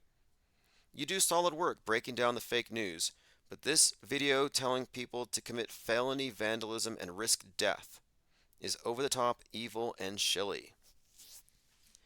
Well, obviously I was being, maybe I should label my channel comedy, because I was telling a joke. I guess it wasn't funny. I didn't label it. It's like I got to label it, TikTok. Oh, this one's AI, this one's real. Okay, well, this is a joke. And if someone does it because I say so, like imagine somebody does, like Richie from Boston hears me, and he goes to the Museum of Modern Art, and he throws SpaghettiOs on some priceless work of art, and they say, why did you do it? And he's like, chemtrails. Stop the chemtrails. You know he would get 1 billion hits? You know he would get 1 million subs? You know how many people would pay attention? And who knows? Maybe they would lock down. Maybe they could get society to lock down, put on masks for chemtrails. Like I'm saying, activism works. And sometimes you have to take extreme tactics, and that's what I was simply recommending. But if you want to sit down from the safety of your home and just tweet about it, just tweet about it. But don't make fun of Greta. Don't make fun of Al Gore, and don't make fun of climate change activists because they believe that the world's ending and they're doing something about it. All right, let's see what else we have here. Upside Down Guy says, bye, Felicia. Look, I don't believe in chemtrails. I have broken down the psyop. They don't exist. And I've laid down the reasons, and I'm willing to debate. I'm actually willing to fight. If you want to fight about it or debate about it, I'm down. Because something has to be done. Because it's a psychological operation that has gone unchallenged for far too long. And the reason why they put it out there, in my opinion, is that it's a big tent conspiracy theory, kind of like QAnon. And if they can get you to accept this premise, then suddenly you're taking the anti-perspective, and now you can just be target marketed with all kinds of other psyops that all operate under the premise that they are killing you. They are depopulating you. They are victimizing you. You are a victim. So anyway, I'm going against the mainstream, and I'm going against the mainstream alternative. Copaesthetic says, I'm pretty sure Jake the A-hole is guilty of poisoning his dog by giving it tap water to drink and taking it on unmasked walks. Well, that's definitely a point there. The pets. And I even raised that in my video. I could put the video up if anyone wants to see it. Actually, it's on the main channel. I think I made it public. If you want to see my video where I commented on the chemtrails, go over to the main channel, Infinite Plane Society. I believe the video was called Chemtrails Are Fake. Debate Me. I believe that's what it was. Let me bring up this video and we will watch it.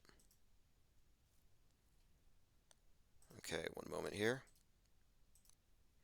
And so the way this works, just for future reference, I do record videos here in the studio, and I'm doing more and more video content. In fact, I think that's one of the best ways to grow a channel, and that's my objective here, is to do a lot of short clips, 5-minute videos, 10, 20, but a lot more short form content. And with video, it's far more rapid. I can just record something, upload it, get a reaction, and move on. So I will be doing more of it, but this is one of them. I'll go ahead and play it. It's only 4 minutes. It's called Chemtrails Do Not Exist, Debate Me. And yeah, I guess I must have crossed a line. And no one has told me that. It's been such a long time. It really has been such a long time since I've crossed a line where someone's like, oh, you went too far. Like, when was the last time I went too far? Okay, let me find it. Okay, chemtrails do not exist.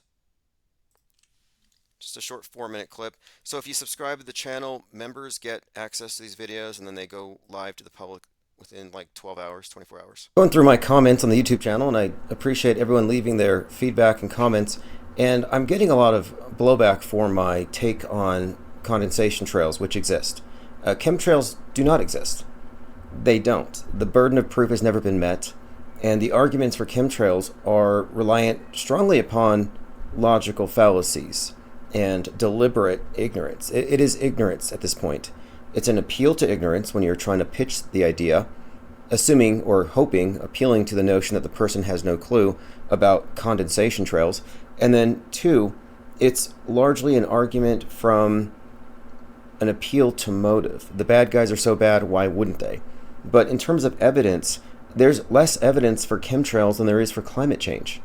And that's a fact. Climate change is an opinion. Chemtrails is an opinion. The facts don't support either.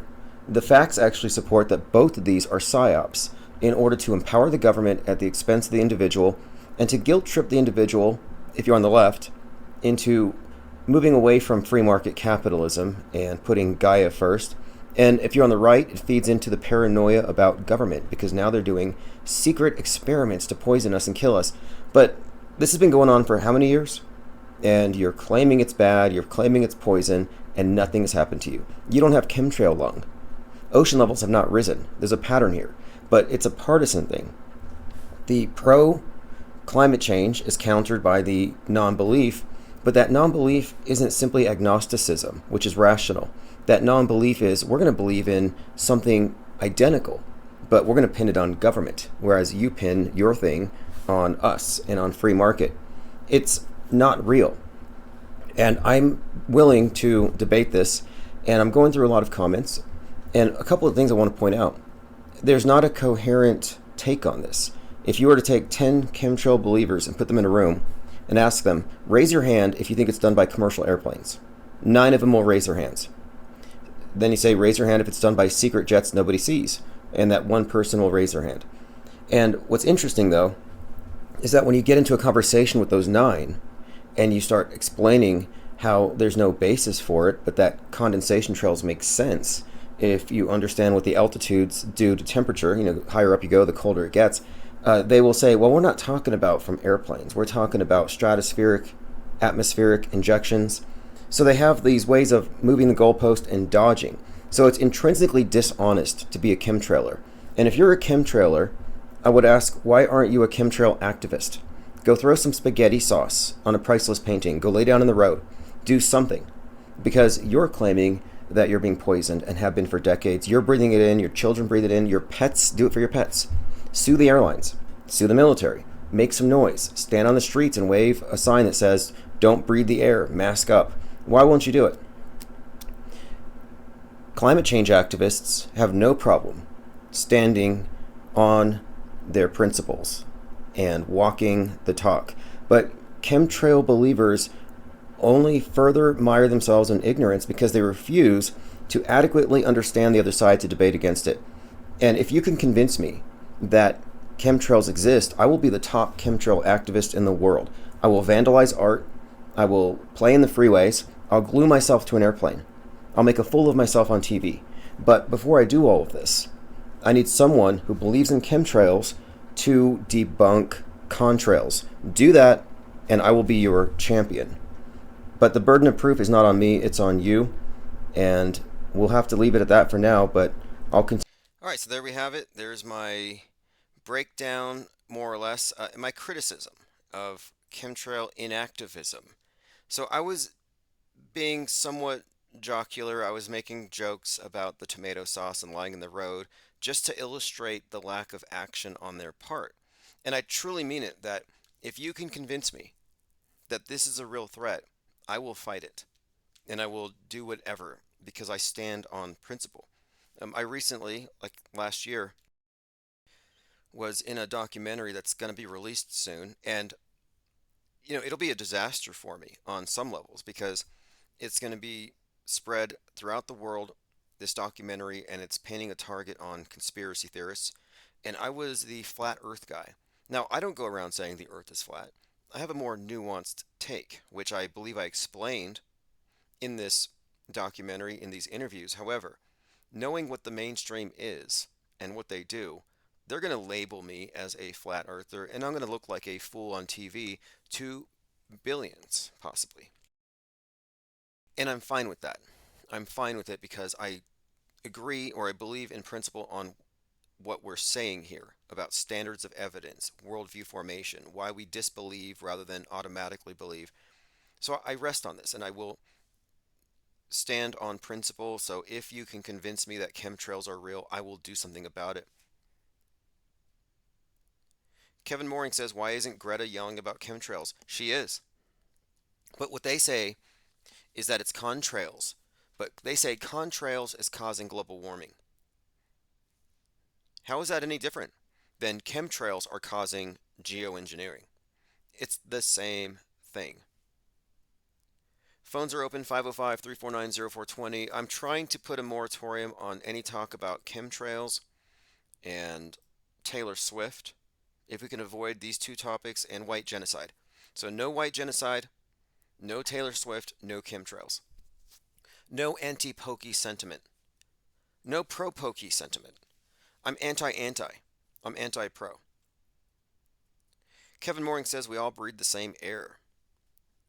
Yeah, that was addressed by David Icke in his book Children of the Matrix, where he suggested that they are terraforming Earth in order to make it hospitable to the reptoids from Sirius. And their bloodline descendants have no problem with chemtrails because they need the atmosphere to be destroyed. So it's bad for man, good for the reptiles. Pippi says to plane the plane. Has anybody posited yet the idea that maybe chemtrails are real and that chemtrail juice is exceptionally flammable and it burns really hot and it can melt steel beams? Because that could explain 9/11. Dwayne Garrett says David Icke is nuts.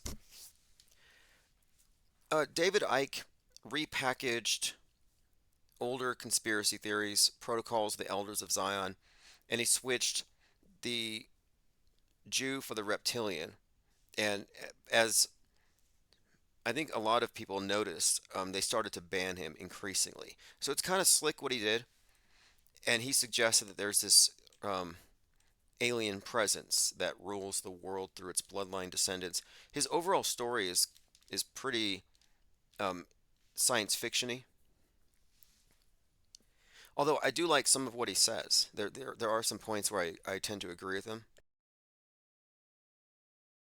But it's important to point out that he's not an auto-hoaxer. David Icke is a false flag theorist, and he's not even a skeptic. And so whether or not you're consciously controlled opposition, if your frame of reference is in any subset of the mainstream paradigm, you're controlled opposition. You're your own enemy. You're a self-gaslighter. Jungle Jim says Ike was a blast 20 years ago. Yeah, back then truthers were looking at videos for evidence of people shifting into reptilians. Good times. Angst G says Miles Mathis calls them Phoenicians. I like that. And the reason I like that is that it's very consistent with the body of symbols and their own gang signs. How often do we point out the phoenix? Whether it's represented as the dove, the burning bat of the Nolans, or the Mockingjay bird from Hunger Games, the crow, the death resurrection, the revolution of burning down, building back better. That's a key component to this global psyop. And I think what the revolution represents, the phoenix represents, is in order to maintain a disparity of power, they have to keep the masses at the bottom ignorant. So anytime they get a little too close to figuring things out, they get too unified. There has to be some kind of flood, like Noah's Ark story. There has to be some kind of a crash. Maybe that's what the whole EMP blackout is. They have to break up the ability for individuals to communicate laterally and self-inform from the bottom up. That's not what they want. They don't want informed. Again, you're supposed to take your misinformation from above. But I think that whoever is behind this thing right now didn't create it. It obviously pre-existed them, and it's been passed down. And that's the symbol of the torch. If you look at the symbolism, it really tells you the story. The torch represents the underground, the grottos, the initiatory societies, the mystery schools, and that the knowledge symbolized by the lit torch, the light, the flame, is passed down like the marathon, torch to torch, through the ages, underground tradition. And Ike is someone who highlighted a lot of this idea of how you can interpret the movement of this occult or this cryptopsy by its external symbols. So much of what he got was correct. Most of it was cognitive bias, forcing it into this paradigm where it's reptilians from Sirius. But you can take research and take these various puzzle pieces and examine it independently. You don't have to agree with their conclusions. Elephant Tusk says, the Phoenicians destroyed Mars, and now they're trying to destroy Earth. You know, there was this show, I believe it was called, now it was a 12-episode series about a meteor or an asteroid coming down to destroy the world. But anyway, I recall watching this interview with this astronaut, and it was like on 60 Minutes, and he's talking about how at one point Mars may have had an atmosphere like Earth, and then it was hit by a big rock, and that some of that biomatter splattered into space, and they call this panspermia, as the biomatter from Mars splooged across the solar system, and some of it rained down on the Earth. So now Earth has some Mars on it, and this Martian life is the basis for Earth life. So essentially, Earth is Martian life. It originated on Mars. Interesting idea. There have been a number of science fiction has often made Mars an example. Interestingly, it's like the red planet communism. You know, red communism has been associated with this from the very beginning. The advent of the space program, even pre-NASA. There's a book called Red Star, which I think came out in 1909, and it was about Mars, about a communist base on Mars. Red Star, a science fiction novel by a Russian writer published in 1908 about a communist society on Mars. It depicts a perfect society. So some scientist goes up there, he sees it, and he decides to bring it back down to Earth. The interesting thing about this is how influential it was among the Russian rocket pioneers. So the Russian space program has its basis in space communism, New Ageism, Theosophy, and Cosmism, Panpsychism. It's always been a scientific version of heaven from the very beginning. And it's just as mired in the occult as Jack Parsons at JPL with his satanic rituals with the L. Ron Hubbard before Scientology and Marjorie Cameron, the movie star. This is a consistent theme on both sides. But space as the new heaven has been the thing from the beginning. And I have found some interesting articles about these Russian rocket pioneers talking about using the language of science to reinvent archaic concepts, things that would be dubbed spiritual. For example, aliens are clearly just angels repackaged. Elephant Tusk says, why do you think the Japanese flag depicts Mars? Interesting question. Now, here's some fascinating connections. Elon Musk, Werner von Braun, Mars: A Technical Tale, about someone called the Elon who colonizes Mars. So here you have Musk already scripted onto the world stage, and he emerges, and he's the guy to lead us to Mars. Mars has certain associations, red being the color. It's associated with iron, if you look at the Kabbalistic symbolism. So it's red and iron.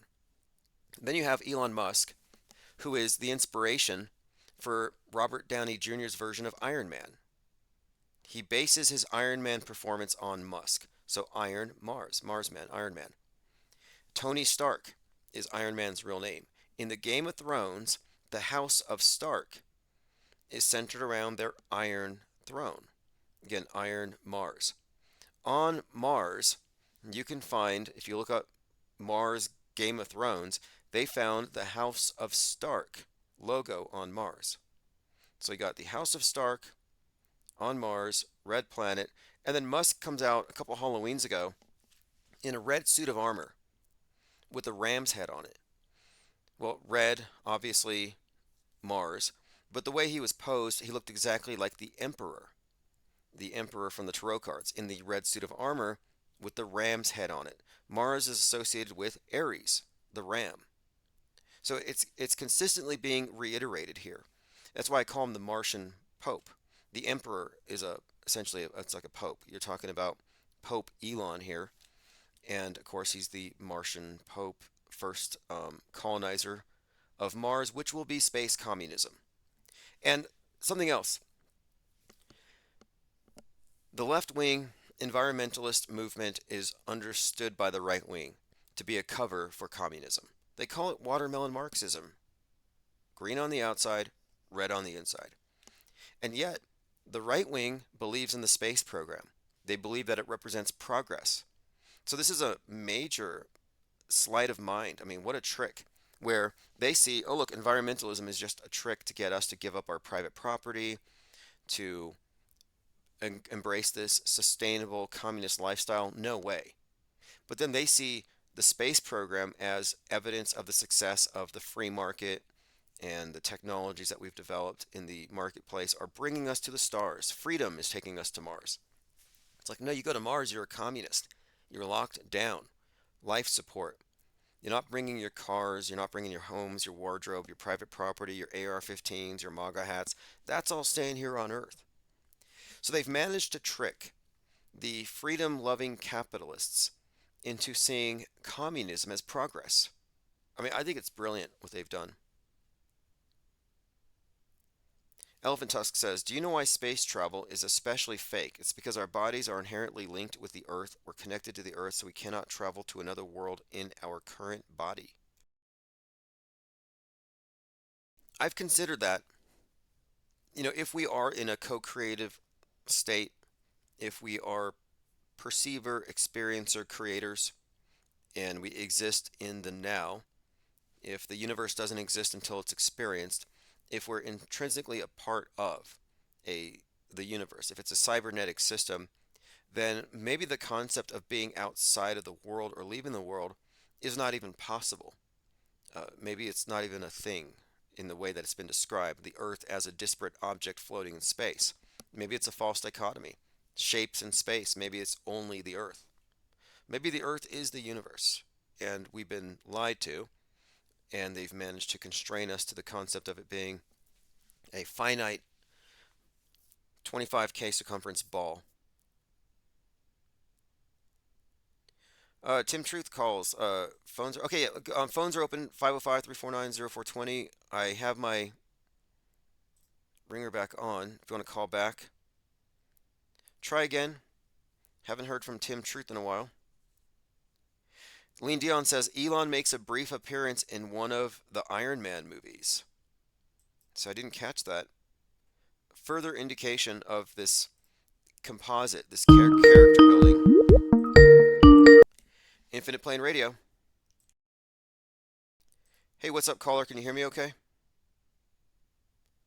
We'll give this just a moment. I'm seeing Okay, I think we're in. Can you hear me okay? Yes, I can hear you. Awesome. Tim, Truth, haven't heard from you in a while. How are things? It's been a while. Yeah, it's decent. Really great.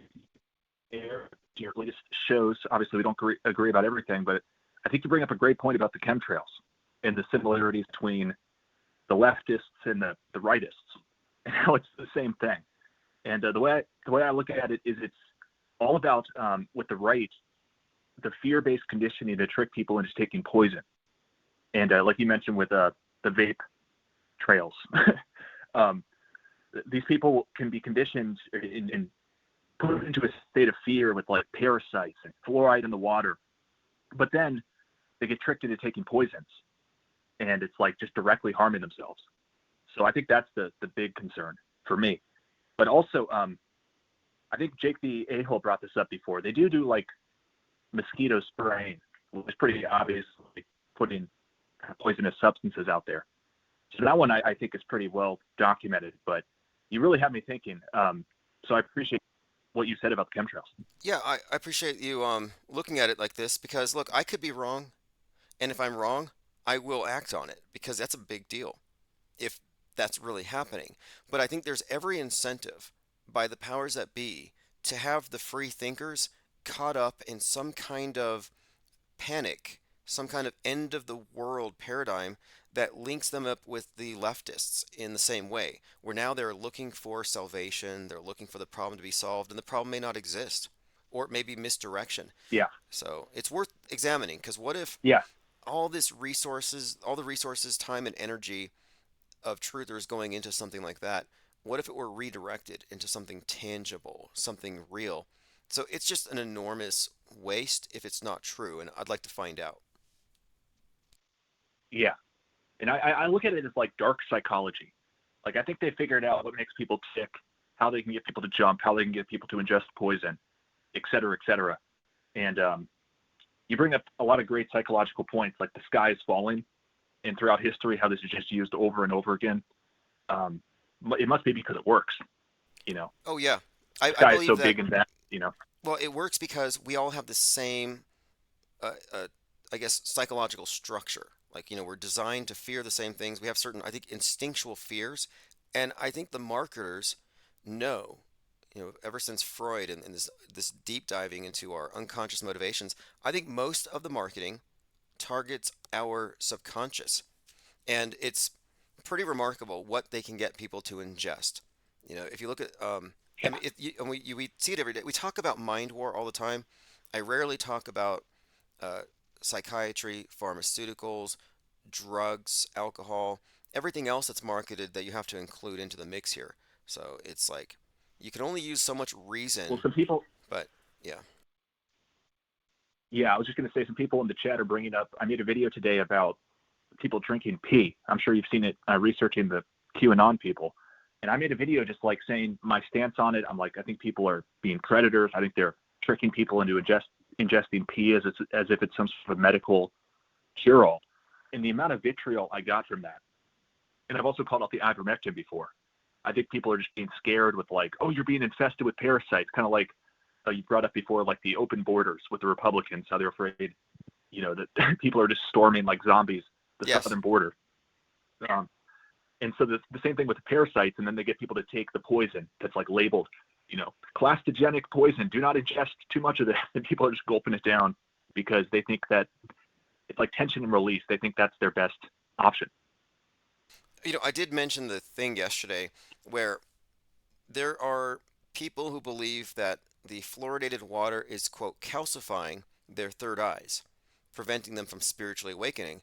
And so they believe that the way that you decalcify your pineal gland is that you snort your urine. And I've seen videos, it's disturbing as it is. I've seen videos, and that's not the craziest thing I've seen among truthers. And I feel like they're being sabotaged. I think this is I think there is truly Yeah. a number of active measures, misinformation campaigns, and Yeah. I think they're targeting free thinkers.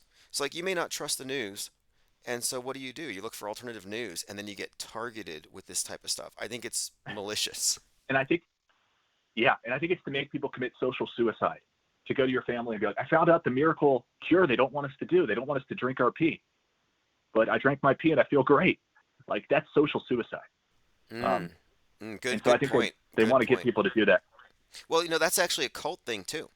Every cult wants its members to alienate themselves from their old contacts, their family, their friends, because then it causes them psychologically to seek refuge in the cult, and they burrow in. We've seen this with MAGA and Q, and I think there is something to it. They want you to self-alienate and advertise it. And I tell people, I'm not a conspiracy theorist. I'm a media analyst, and I don't believe that you should um, alienate yourself because you've stepped outside of the box of mainstream. Because we have to understand their perspectives as well. And if you alienate yourself from them, you just create a further barrier to, in any way, causing a quote awakening or causing them to even think.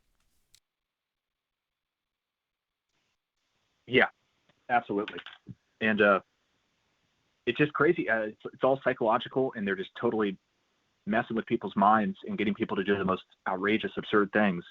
And when you can, convince people to do something that outrageous, it's just like they've got them. The Matrix has them totally. And it really is concerning that we're surrounded by people so easily swayed. Now, I do disagree with you on a couple points about, say, like the fluoride. I'd rather them not put fluoride in the water, but I don't think it's as big of a deal as the fearmongers who have an ulterior motive make it out to be, because then they dovetail into something else. So they try to use these fan favorites, like, oh, they're spraying us. Look at this. What are they spraying us with? Oh, and then there's the fluoride in the water. And then it's what they go to next from there I see. that I think is the ultimate damage. But I'd rather them not spray mosquito spray all over the place and put fluoride in the water. That's just my take. Well, I understand that. In the Netherlands, there was a movement against it, and they said it has to do with consent. Are you consenting to this collective medical treatment, this dental treatment, whatever they say it is? And so there's a very good argument for informed consent about something so ubiquitous as water, that everybody has to get the same water, and we can't just blindly let this thing be manipulated without everybody's consent. So there has been a principled pushback against it. It may not be for the reasons that anti-fluoride people generally cite. For example, it's a communist plot. But yeah, there is a principled argument against it, and I don't think we should be completely trusting of authority, especially because they use mass media to manipulate our minds and lie to us at every turn. So it's not like they're operating in good faith anyway. I got a question for you. And a big thing, yeah, one more thing I wanted to say real quick, and then I'll take the question, is I think it's all about creating associations. They want to associate, pee drinking with flat earthers, or they want to associate Nazis with flat earthers. We've seen that before. It's all about creating these connotations and associations. But go ahead. Yeah, absolutely. That's absolutely the case. I believe they've successfully done it. Before the flat earth topic really broke into the mainstream, you had Joe Rogan say, oh yeah, doesn't that just lead you to Hitler? Like, they just throw it out there, and the public's like, oh yeah, I'm not going to look at that. It's amazing, but it works. It works with a large swath of the population. But now, the question was this. Yeah. So if the government comes out and says, chemtrails are real, we need you all to wear masks and lock down for the next 30 days while we fix the situation, do you think that the average truthers, the average Alex Jones listeners will put on masks and lock down for chemtrails? Well, they all did for COVID in the early days. That started as a Republican thing. Shutting down the borders, shutting everything down, lockdowns, the masks, that all started with the Republicans. But when you said it earlier, I was thinking, like, how could they play this out if what Tim is saying is true, which I think, you bring up a great point about how climate change and contrails on the left is the same as chemtrails on the right. How could they weaponize that? But I just can't see them coming out and saying chemtrails are real. Although maybe they'll have some sort of a disclosure like that. And what would they do? I'm not sure. I guess I'll turn the question back. What do you think? I think it'd be a conundrum, because they take the reflexive anti-position where once it's decided that we have to lock down, you have the people who resist it. And so they're suddenly, in principle, not going to be told what to do.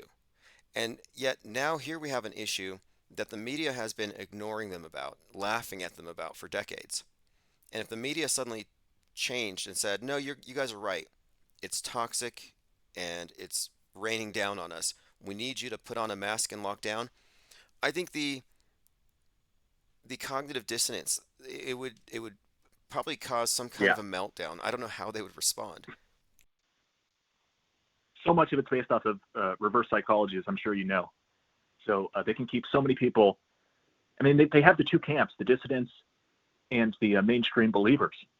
For the most part, the auto hoaxers are kind of off in left field, rightfully so. Uh, but yeah, I think they kind of lose the whole game. And why would they throw it away when they can just keep pushing what they want one group to do on the news, and then the other group will do the exact opposite, but it's just another trap. Yeah, it's reverse psychology. That's one of the key components. I kind of came across this today earlier. I was like, you know what? So much of alt media is reverse psychology. It's incredible. And the psychological manipulation is so sophisticated that, I mean, we're talking about managing billions of minds. And it's a remarkable thing to watch this thing operate. It really is. And so I think it's important to be really critical about the opposers because we know that it's their formula to lead the opposition. And it's just, I think it's a blind spot for a lot of truthers to think that one of the main points of agreement that got them all started might actually have been a psyop itself. So I've been hitting this climate change thing for a long time, and now I've turned my attention to chemtrails, and I'm seeing these things as analogous, and it's going to be bumpy up ahead as a lot of people want to debate me on this and fight back and push back. But I think it's a worthwhile conversation. Yeah, that'll be good. I'm looking forward to that. And I think one thing is they want both sides to turn to popping pills, taking supplements and taking pharmaceuticals, which I haven't heard you talk too much about that, but that's something I have honed in on. I'm like, why are these Stu Peters types pushing all of these like potent over-the-counter toxicity enhancers, calling them detox? Why are people pushing ivermectin as detox? You know, they create these boogeymen, the parasites, the chemtrails, the fluoride. And then it's all about, okay, what do? I want to be healthy. Oh, well, we've got something for you. Take this and this and this and this. So I think that's the most actionable thing that I see actually coming out of the fear they're mongering. Interesting. I'll take a closer look at that because you have these partisan cures. One side thinks it cures them, the other side says no, it's poison, and vice versa. And I think both sides are equally operating in bad faith. And I think truthers are not the biggest dupes because the mainstreamers are. But I think they really need to look internally at the body of beliefs that they have accepted that have made them anti-media and alternative, and especially some of these propagators of these ideas. Like Stu Peters, one minute Stu Peters is making sense, you want to retweet him, he's questioning NASA, and the next minute he's retweeting some flagrantly racist stuff or stuff that's even like violent. You know, he was suggesting Yeah, when do we kill the that's a great Democrats? point. I'm like, this guy doesn't get banned, and I get banned for just suggesting somebody self-immolate like Existing. Maxwell. So yeah, controlled op, provocateurs, etc. That's a great point. Yeah, there's all these social engineering things they push in. It's not just the poisoning, but yeah, really interesting stuff. And I think you said that you think the mainstream people are the bigger dupes. I'm not sure anymore because, you know, I know we probably disagree about this, but I think there is what I call a genocide, but they'll call it, we just want to stabilize the population. We don't want to get out of control. Let's just keep it at 8 billion. But, you know, to do that, they have to reduce the fertility and they have to reduce the lifespan. That's my research leads me to that. And so which groups would they target the most? The good people going to work, as far as they're concerned, the obedient order followers, or the people that are, you know, causing a ruckus and are a major thorn in their side? I would argue the latter. You know what? Les Luthor has arrived at the same thing, and I think you may be right. There is a point where maybe it's just been recently, but it seems like the truthers had an edge over the mainstream, but really since Trump, and there's been these intentional operations to muddy the waters. It's almost like they've become inverted woke. It's like woke are Yeah. seen as like the extreme of the political left fringe. Ignore those people. and they're just kind of um, the same thing, just on the other side. That may be the case. It may be the case that it's actually safer to be in Normieville sleeping than attempting to wake up where you're just surrounded by a bunch of liars and manipulators and people who are there to ruin you. And I don't think that was always the case. I look back 10, 20 years ago, I think the truth community, for lack of a better term, was actually a really formidable opponent. But what do they always do? They destroy groups that are a threat. They infiltrate and they use it to their advantage. And I think that's exactly what's happened. And they brought it mainstream and they just totally blew it up like Building 7.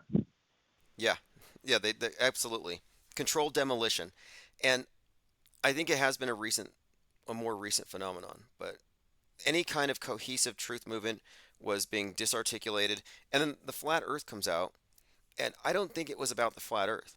I think it's about the question, the flat Earth question, the big question, and that was obviously a threat to the system because look what they've done to the internet since flat Earth. It's not some like they Right. didn't overreact because oh people are staying up late talking about Bigfoot. We must ruin YouTube's search engine. No, no, they did it because of flat Earth, and it's because flat Earth questions authority. Bigfoot doesn't. Not on the level of Yeah, flat be it Earth. right or wrong. Yep. And sometimes I still, and I guess this will be my last question to you because I want to get out of your hair and let you get back to your show. But in hindsight, what do you think that was all about? Because that blew up. It had the help of YouTube recommendations. Although, in my research, I think back in the day, they were just trying to get people to click the next video and keep people addicted. So like some cats got out of the bag because that's what increased watch time. It got people down the rabbit hole. Got me down the rabbit hole. And so I wonder what actually happens there. If it was all planned out, many moves in advance, or if it just was kind of an unexpected thing that they just did their best to do damage control and turn into an opportunity. Very, very good question. I think what happened is YouTube content creators emerged, and all these niche topics suddenly had a place to be posted. And so it wasn't just flat Earth, but conspiracy theory culture in general went online through these alternative and independent platforms. So it wasn't the mainstream that was ever going to touch that stuff. So I think it was all conspiracies. Hollow Earth, flat Earth, they all came out at the same time and they were suddenly platformed. But then flat Earth got a very big spotlight because of the activists that formed around it. Like you don't have mud flood activists running amok. You don't have Bigfooters running amok. Chemtrail activists stay home and tweet. But flat earthers were doing conferences, billboards, engaging with media, trolling people very on the streets, and then of course Mad Mike Hughes, the viral phenomenon of flat Earth. So that part was not controlled. The flat Earth was more or less, I think, kind of going out of bounds and asking questions that were too probing, and I don't think the mainstream was equipped for it, so they had to do some significant damage control. But as far as it being organic, I believe that the biblical flat Earth with a dome model, as advertised by people like um, Mark Sargent or Eric Dubay, I think that's entirely a controlled opposition movement that was meant to contain it, and like just like the Flat Earth Society. But anything that goes outside of that, that actually questions the news and the media writ large, never got the attention, never got the spotlight. So, yeah, so it's kind of a mix. I think it was both organic and then from within controlled. Interesting. Yeah, it was definitely, it felt like they were squirming around with that one because one of the things that I thought was most interesting is we were all just like waiting, like, surely they're going to be able to prove that it's a 4,000-mile radius sphere. Like, that's what I thought. And I was like, okay, we're kind of trolling a little bit here, but they're not saying anything that makes me have any faith that they know what they're talking about. Could this all just be a lie? The longer it went on, and it's still like I haven't seen them come up with anything other than they say they went to the moon and turned around and snapped a photo. Sure, you think and you brought up the whole we dropped the Earth glove. thing. You throw down the gauntlet. You're like, look, you guys are lying. We're calling you out in front of the world. And what have they done to refute that? The best they could do was take that, flat earthers, with Starman in space. So I thought that was going to change things, but no, obviously the spell's too great. But no, they've had 8 years to shut down all criticism about the space program, and they haven't produced anything. It's actually shocking to me how they haven't stepped up to the challenge. They're just like waiting us out, I guess. Which I guess they could be masterfully just fucking with us, or maybe it's all a lie, like our gut was telling us. Well, it's something to think about for sure, and I really appreciate you taking the call. Really interesting shows, and I hope you keep it up. Thank you. Thank you for calling, Tim Truth. And yeah, call back anytime. And feel free to post a link to your channel. A couple people have been asking. Good to hear from you. Have a great evening. All right, that is Tim Truth. And yeah, we may disagree on a lot of things, but that's not the point. The point here, for me anyway, is remaining objective. And I'm welcome to being proven wrong about anything. Show me the globe, and I will be the globe's biggest fan. I'd be a big globe collector. In fact, I would be such a NASA fanboy. I'd be like Fight the Flat Earth and McToon. I'd be all just what is it? Overjaw. My jaw would drop. I'd watch rockets going up, and I would be such a happy space enthusiast. I would totally be all for it. I'd believe in global warming, I guess. I would have to, right? I would have to believe in space junk, like that piece that supposedly hit that home in Florida. I would have to believe in Chinese space lasers. I mean, it would open up a lot of things for me, honestly. My world would be a lot more interesting and scary. I'd have to believe in Apophis 99942 Planet Killer heading down to kill us in about 5 years. Dwayne Garrett says flat earth is like a psychedelic drug. Well, it is in the sense of it being mind expanding. Like, oh wait, I've been lied to. I have to think for myself and reassess.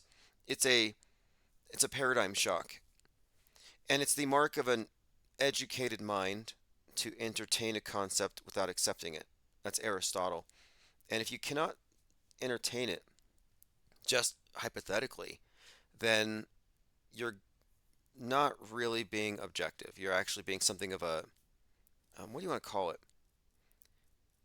I mean, I believe that you have to know both sides of something to debunk it. And I just think it's kind of ironic that those who believe the fake news the most know the least about the stories that they believe in. Oh, I believe this shooting happened where 33 kids got shot on 3/3 in this state. And like, we're just like pointing out these indicators that it's hoaxy like everything else. And they don't even know the nuances. They don't know the details. And we're like, oh, we know the body count. We know the names of the killers. We've read the manifestos before the blood is even dried on the sidewalk there. But the people who believe in it don't know anything about it. We are what I call informed non-believers.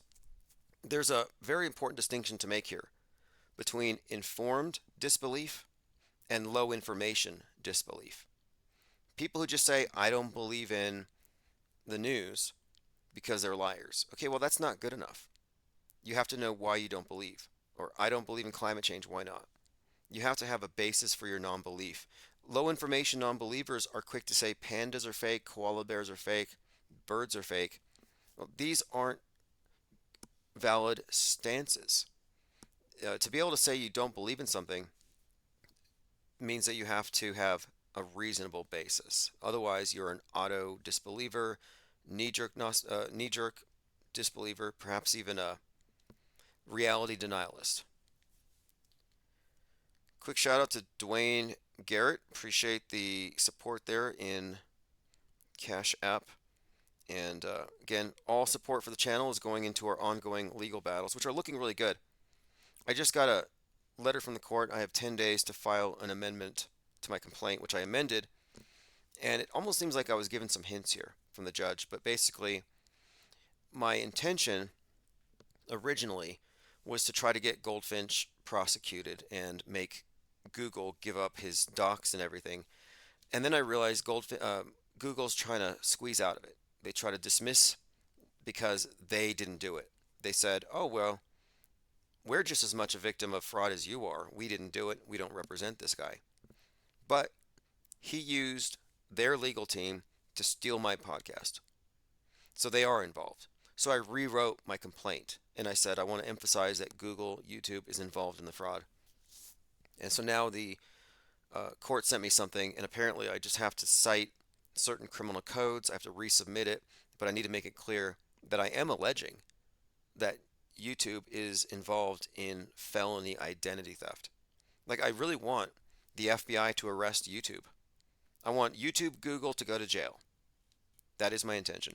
So I'm going to be submitting my amended complaint in the next week or so.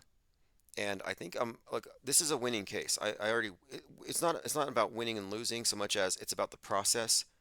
And right now I'm working on the process, so all the support is going to paralegal. I've relied quite a lot, to be honest. I've relied quite a bit on Claude AI and ChatGPT to help me with my legal paperwork. And it's been effective. It's been helpful. It's a labor-saving device. But I need to get some legal aid here because I want to have my complaint to, really bullseye. I want to have a bullseye right here on the target, which is the fraud. The fraud, the crime, the confessional, and the evidence. And this is a big deal. And to me, it's not even about the money. Even though it may be substantial, it's not about the money. It's about the victory. It's about IPS's victory against Mind Control Central. You have to realize that Google YouTube is involved with the US government and one of its agents in the sabotage and censorship of our podcast, of our think tank, of our network of free thinkers and media analysts. They warred with us. They try to censor us, and we are going to win this summer. So it's going to be glorious. So it's really about principle. And I really do believe that had they not interfered with the IPS from 2017 to now, we would be significantly larger, more expansive. The publication department would be blowing up. We'd have tabloids. We would be doing documentaries. There's so much that we have on the back burner that would already be in operation. And we've demonstrated this. When this channel started, we did billboards. We did the Daredevil thing. We did a lot of meetups, organized art shows and events, brought a lot of people together. We did all of this back when the channel was new and I was just making super chat money late at night. And we were able to direct the think tank into action in the world, and they cut that off. So had that not happened, there would have been exponential growth over 6 or 7 years. So I'm just saying that if Google has to pay, it's not like a prize. It's not like the lottery. It's merely them giving us what we should have had anyway, what we would have earned, what we rightfully earned. So that's what I'm looking for. I'm not looking for a payday. I'm looking for what they call justice. Yeah, phones are open for a few more minutes. I have about 4 minutes, and then I have to hit up the Uber. It's 5/10/2024, Tgiflat. It's Friday. We've covered quite a lot of ground today. I definitely didn't get to everything, and there's a lot more I need to get to. Now, I think I found something here. Okay, this is something good. So this is on Reddit. There are some people on Reddit who are asking about this fake thing, and this is what I mean. Low information non-believers are not the same thing as auto hoaxers. So on the conspiracy thread on Reddit, it says, has the "it's all fake" thing gotten out of hand? Recently, I saw a comment on this sub which resonated with me. Quote, I've noticed a growing malignant tendency for the conspiracy community to label certain incidents as fake without providing any compelling evidence to substantiate it. I'm not saying media fakery is not rife, but it's the psychological implications of wholesale media fakery are now coming home to roost, and we seem to have been left with a community that is utterly bewildered and largely capable of remaining agnostic. I was wondering if the "it's all fake" shtick has been taken to illogical extremes. There was a fascinating conversation a few weeks ago between two leaders in the "it's all fake" community. Even some of the preeminent auto hoaxers can see how absurd the situation has become. Exactly. Now, this is an important conversation to have. And what he says here is what I'm more interested in is this. If somebody adopts a dogmatic, it's all fake framework, where can they go from there? What's left to discuss? Is media fakery in this present iteration intellectually a dead end? Yes. If you're at the point where chimpanzees are fake, koala bears are fake, pandas are fake, everything's fake, then that's an intellectual dead end. You have ceased to be an intellect. I actually wrote about this in Auto-Hoaxology 101. We have the auto-hoaxers and the auto-believers, which are media critics and mainstream consumers. But then you have auto-disbelievers, a brand new category where they can't tell you why it's fake. It's a bad faith claim. If somebody says, I don't believe in the sun, you can just ignore them. That's not a valid statement. I don't believe in koala bears is not a valid statement if you have not called the zoo. So there is an intellectual dead end here, and it's separate from auto-hoaxing. It's low information disbelief. It's not the same thing. It's qualitatively different, and I'm glad that others are talking about it. And here's something I brought up yesterday. More demonic incidents at the Las Vegas UFO house. If you remember the UFO incident from about a year ago, the Vegas teen called the cops on the non-human beings in the backyard. His name is Angel. So this kid named Angel is calling the cops. He's not recording the aliens in his backyard. No, he's calling the police like they're going to do something about it, like they're going to even show up in any timely manner. And so he doesn't get any video. However, a year later, he's back in the news because now he says that these aliens are demons and that there was a floating upside down cross and the figure of Jesus was ripped off of it. Quote, there was an upside down cross and it was floating upside down. I was just standing there. When I got closer, it dropped. He goes on to say that the pages of a Bible were flipping over, but there was no breeze. This is kind of a development along the lines of aliens are demons, which has been promoted by Tucker Carlson, where they've taken xenophobia to a whole new level. And they refer to aliens as dark and evil. Be afraid of them. And in the next breath, he's like, borders are open, and there are dark, illegal aliens. Fear them.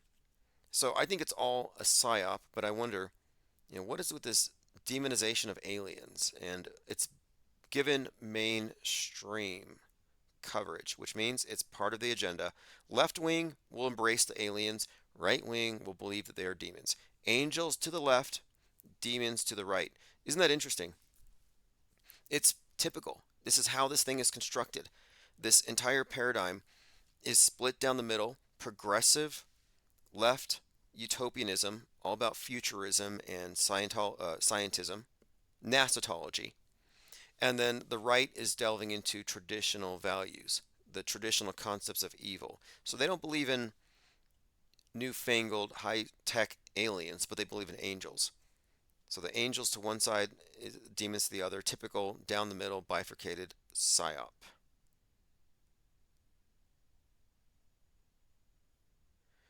Okay, let's continue here. Going through your comments before we leave.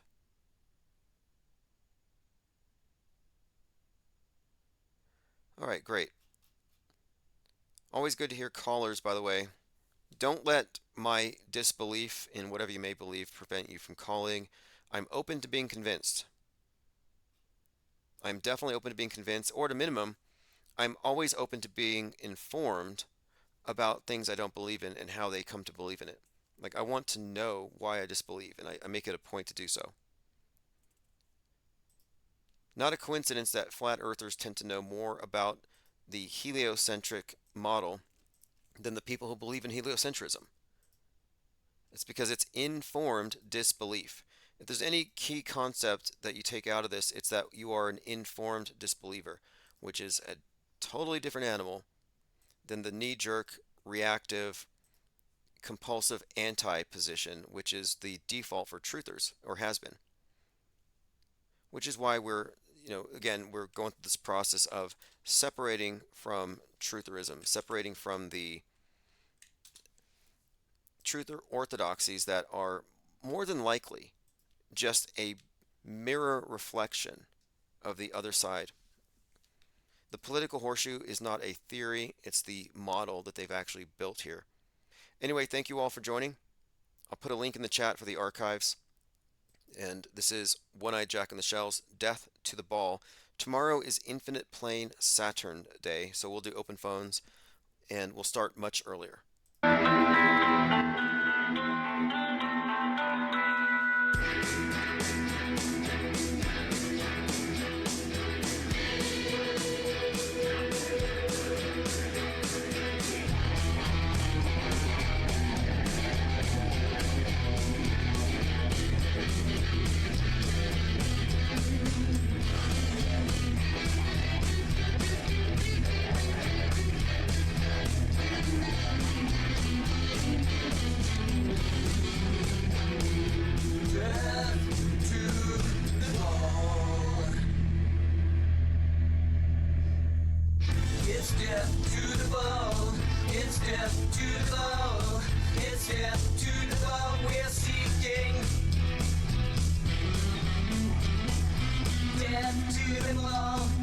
Death to the ball, we are seeking.